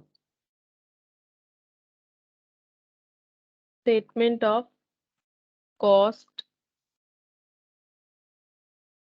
for the month June, for the month of जून। अच्छा, सबसे पहले बोला था रॉ मटेरियल कंज्यूम, तो opening stock of raw material, opening stock of raw material plus purchase होता है, तो opening stock of raw material है 60,000। यहाँ पर पर्टिकुलर्स और यहाँ पर रुपीस लिख दिया है मैंने, पर्टिकुलर्स और नहीं लिखा है, रुपीस लिख दिया। ऐड करेंगे परचेज ऑफ रॉ मटेरियल, तो परचेज ऑफ रॉ मटेरियल दे रखा है during the month of June 4,80,000। Less करना पड़ेगा closing stock of raw material, तो closing stock of raw material है 50,000। ठीक है, कुछ डायरेक्ट एक्सपेंसेस वगैरह नहीं था क्वेश्चन में, हम लोगों ने पहले ही देखा ना, अगर होता तो हमें चेक करना पड़ता, बस इतना सा ही तो इन्फॉर्मेशन है। तो यहाँ पर हम लोग जाएगा raw material consumed, raw material consumed, तो ये हो गया 60 माइनस 50, 10,000, 10,000 और 4,80, 4,90,000 रॉ मटेरियल कंज्यूम। फिर इसमें डायरेक्ट वेजेस ऐड कर देंगे, क्योंकि हमें देखो रॉ मटेरियल कंज्यूम का आंसर मिल गया, लेकिन हम और ए पॉइंट पॉइंट बी इस तरह से नहीं कर रहे हैं। यहाँ पर एक काम कर सकते हैं, इसको ए लिख सकते हैं हम लोग, इसका ए आंसर आ गया। प्राइम कॉस्ट के लिए आगे इसी पे चेक करते जाते हैं, प्राइम कॉस्ट भी पता चल जाएगा। प्राइम कॉस्ट के लिए नेक्स्ट डायरेक्ट कोई खर्चा है तो ऐड करेंगे, वेजेस पेड है। ठीक है, तो डायरेक्ट वेजेस पेड 2,40,000 था। अच्छा, और कुछ तो था नहीं डायरेक्ट खर्चा, तो इसका मतलब ये दोनों ऐड होके हो जाएगा 49 प्लस 24, तो ये हो गया 7,30,000। तो इसको हम लोग बोलेंगे प्राइम कॉस्ट। ये हम लोग का सेकेंड आंसर था, यानी कि क्वेश्चन बी। ठीक है, क्वेश्चन बी में पूछा था प्राइम कॉस्ट। फिर बोला है फैक्ट्री कॉस्ट। फैक्ट्री कॉस्ट कैसे कैलकुलेट होता है, इसमें ऐड हो जाएगा फैक्ट्री ओवरहेड, तो फैक्ट्री ओवरहेड ऐड करेंगे।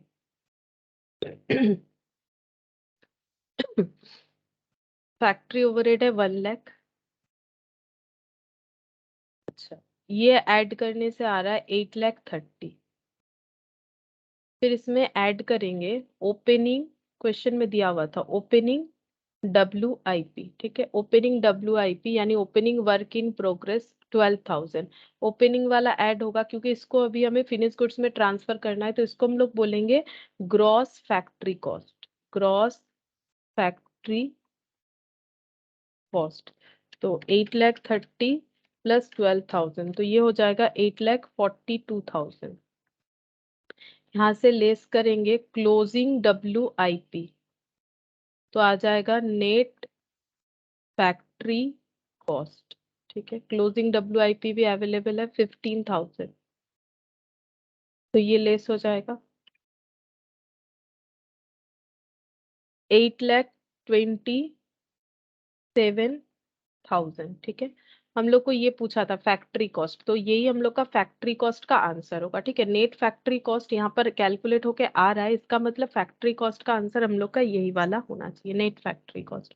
अब इसमें ऐड करना पड़ेगा एडमिनिस्ट्रेशन ओवरहेड। फैक्ट्री कॉस्ट के बाद क्या कैलकुलेट करने बोला है, रॉ मटेरियल यूज हो गया है, WIP यूज हो गया है। यहाँ पर हमें cost of goods sold calculate करने बोला है, तो कॉस्ट ऑफ गुड्स सोल्ड कैसे कैलकुलेट होगा, नेट फैक्ट्री कॉस्ट में ऐड हो जाता है office and administration overhead. Office and administration overhead add होता है लेकिन फैक्ट्री कॉस्ट से रिलेटेड वाला, और ये देखो रिलेटेड टू प्रोडक्शन, इसीलिए जस्ट मैंने इसके नीचे ही लिख दिया, प्रीवियस वाला नहीं था तो फिर मैंने उसको सेलिंग डिस्ट्रीब्यूशन के वहां पर दिखाया था।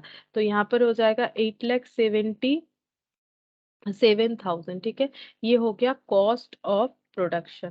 ठीक है, ये बन जाता है कॉस्ट ऑफ प्रोडक्शन। क्या हमें कॉस्ट ऑफ प्रोडक्शन पूछा था, नहीं, कॉस्ट ऑफ गुड्स सोल्ड पूछा है, तो इसमें ऐड होगा opening stock of finished goods. ठीक है, opening stock of finished goods का मतलब यहाँ पर 90,000 है, 90,000 ऐड करेंगे, तो ऐड करते हैं 90,000, तो ये हो गया 9 लाख 9,67,000। 9,67,000, तो इसको हम लोग क्या बोलेंगे, ये हो जाएगा गुड्स अवेलेबल फॉर सेल।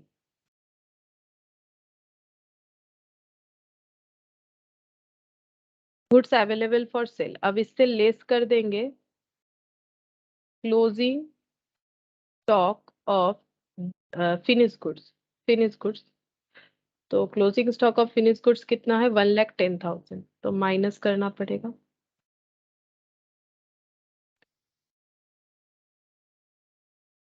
8,57,000, और ये क्या कैलकुलेट होके आ गया, ये आ जाएगा कॉस्ट ऑफ गुड्स सोल्ड। ये हो गया कॉस्ट ऑफ गुड्स सोल्ड, क्योंकि अवेलेबल उतना था, इतना नहीं बेचे, तो कॉस्ट ऑफ गुड्स सोल्ड ये पूछा था, यानी ये D नंबर का आंसर आ गया। और इसके बाद ये सब यूज कर लिया सारे खर्चे, सेलिंग डिस्ट्रीब्यूशन ओवरहेड ऐड होगा 25,000, ऐड कर देंगे सेलिंग डिस्ट्रीब्यूशन ओवरहेड 25,000, 882 8,82,000। ठीक है, तो इसे हम लोग बोलेंगे टोटल कॉस्ट या फिर कॉस्ट ऑफ सेल्स। ठीक है, और हमें पूछा था नेट प्रॉफिट, तो इससे हमें क्या लेस करना पड़ेगा, यहाँ पर ऐड कर देते हैं नेट प्रॉफिट और नीचे लिख देते हैं फॉर्मेट के हिसाब से सेल्स वैल्यू, तो सेल्स वैल्यू 10 लाख। तो प्रॉफिट तो हो रहा है, कितना हो रहा है माइनस करने से ही पता चलेगा, 1,18,000 बैलेंस करके आ जाएगा। ये हम लोग का लास्ट क्वेश्चन का आंसर यानी ई का आंसर हो गया। ठीक है, ई का आंसर हो जाएगा। अब देखो, जैसे अगर क्वेश्चन में ये नॉर्मल कॉस्ट शीट के तरह हुआ, जैसे नॉर्मली तुम लोग करते हो, जिन लोगों ने कॉलेज वगैरह में कर रखा है, नॉर्मली ये प्रोसेस होता है, लेकिन अगर एडमिनिस्ट्रेशन ओवरहेड में बाइफरकेशन देगा तो हमें उस तरह से फॉलो करना पड़ेगा। ठीक है, जो कि एक नया अप्रोच आया हुआ है, तो इसीलिए मैंने ये बता दिया। ठीक है, फिर इतना ही करते हैं, तो तुम लोग अगर चाहो तो इलास्ट्रेशन 3, इसमें शायद आंसर आंसर भी मैंने ले रखा है क्या, नहीं ये क्वेश्चन ही है, ये काफी बड़ा है ये वाला क्वेश्चन। इलास्ट्रेशन 3 हम करवाएंगे, तुम लोग ये कर सकते हो, प्रैक्टिकल क्वेश्चन 1 2 ये सब प्रैक्टिस करके देख सकते हो, इलास्ट्रेशन 3 हम करवा देंगे। ठीक है, फिर आज इतना ही करते हैं।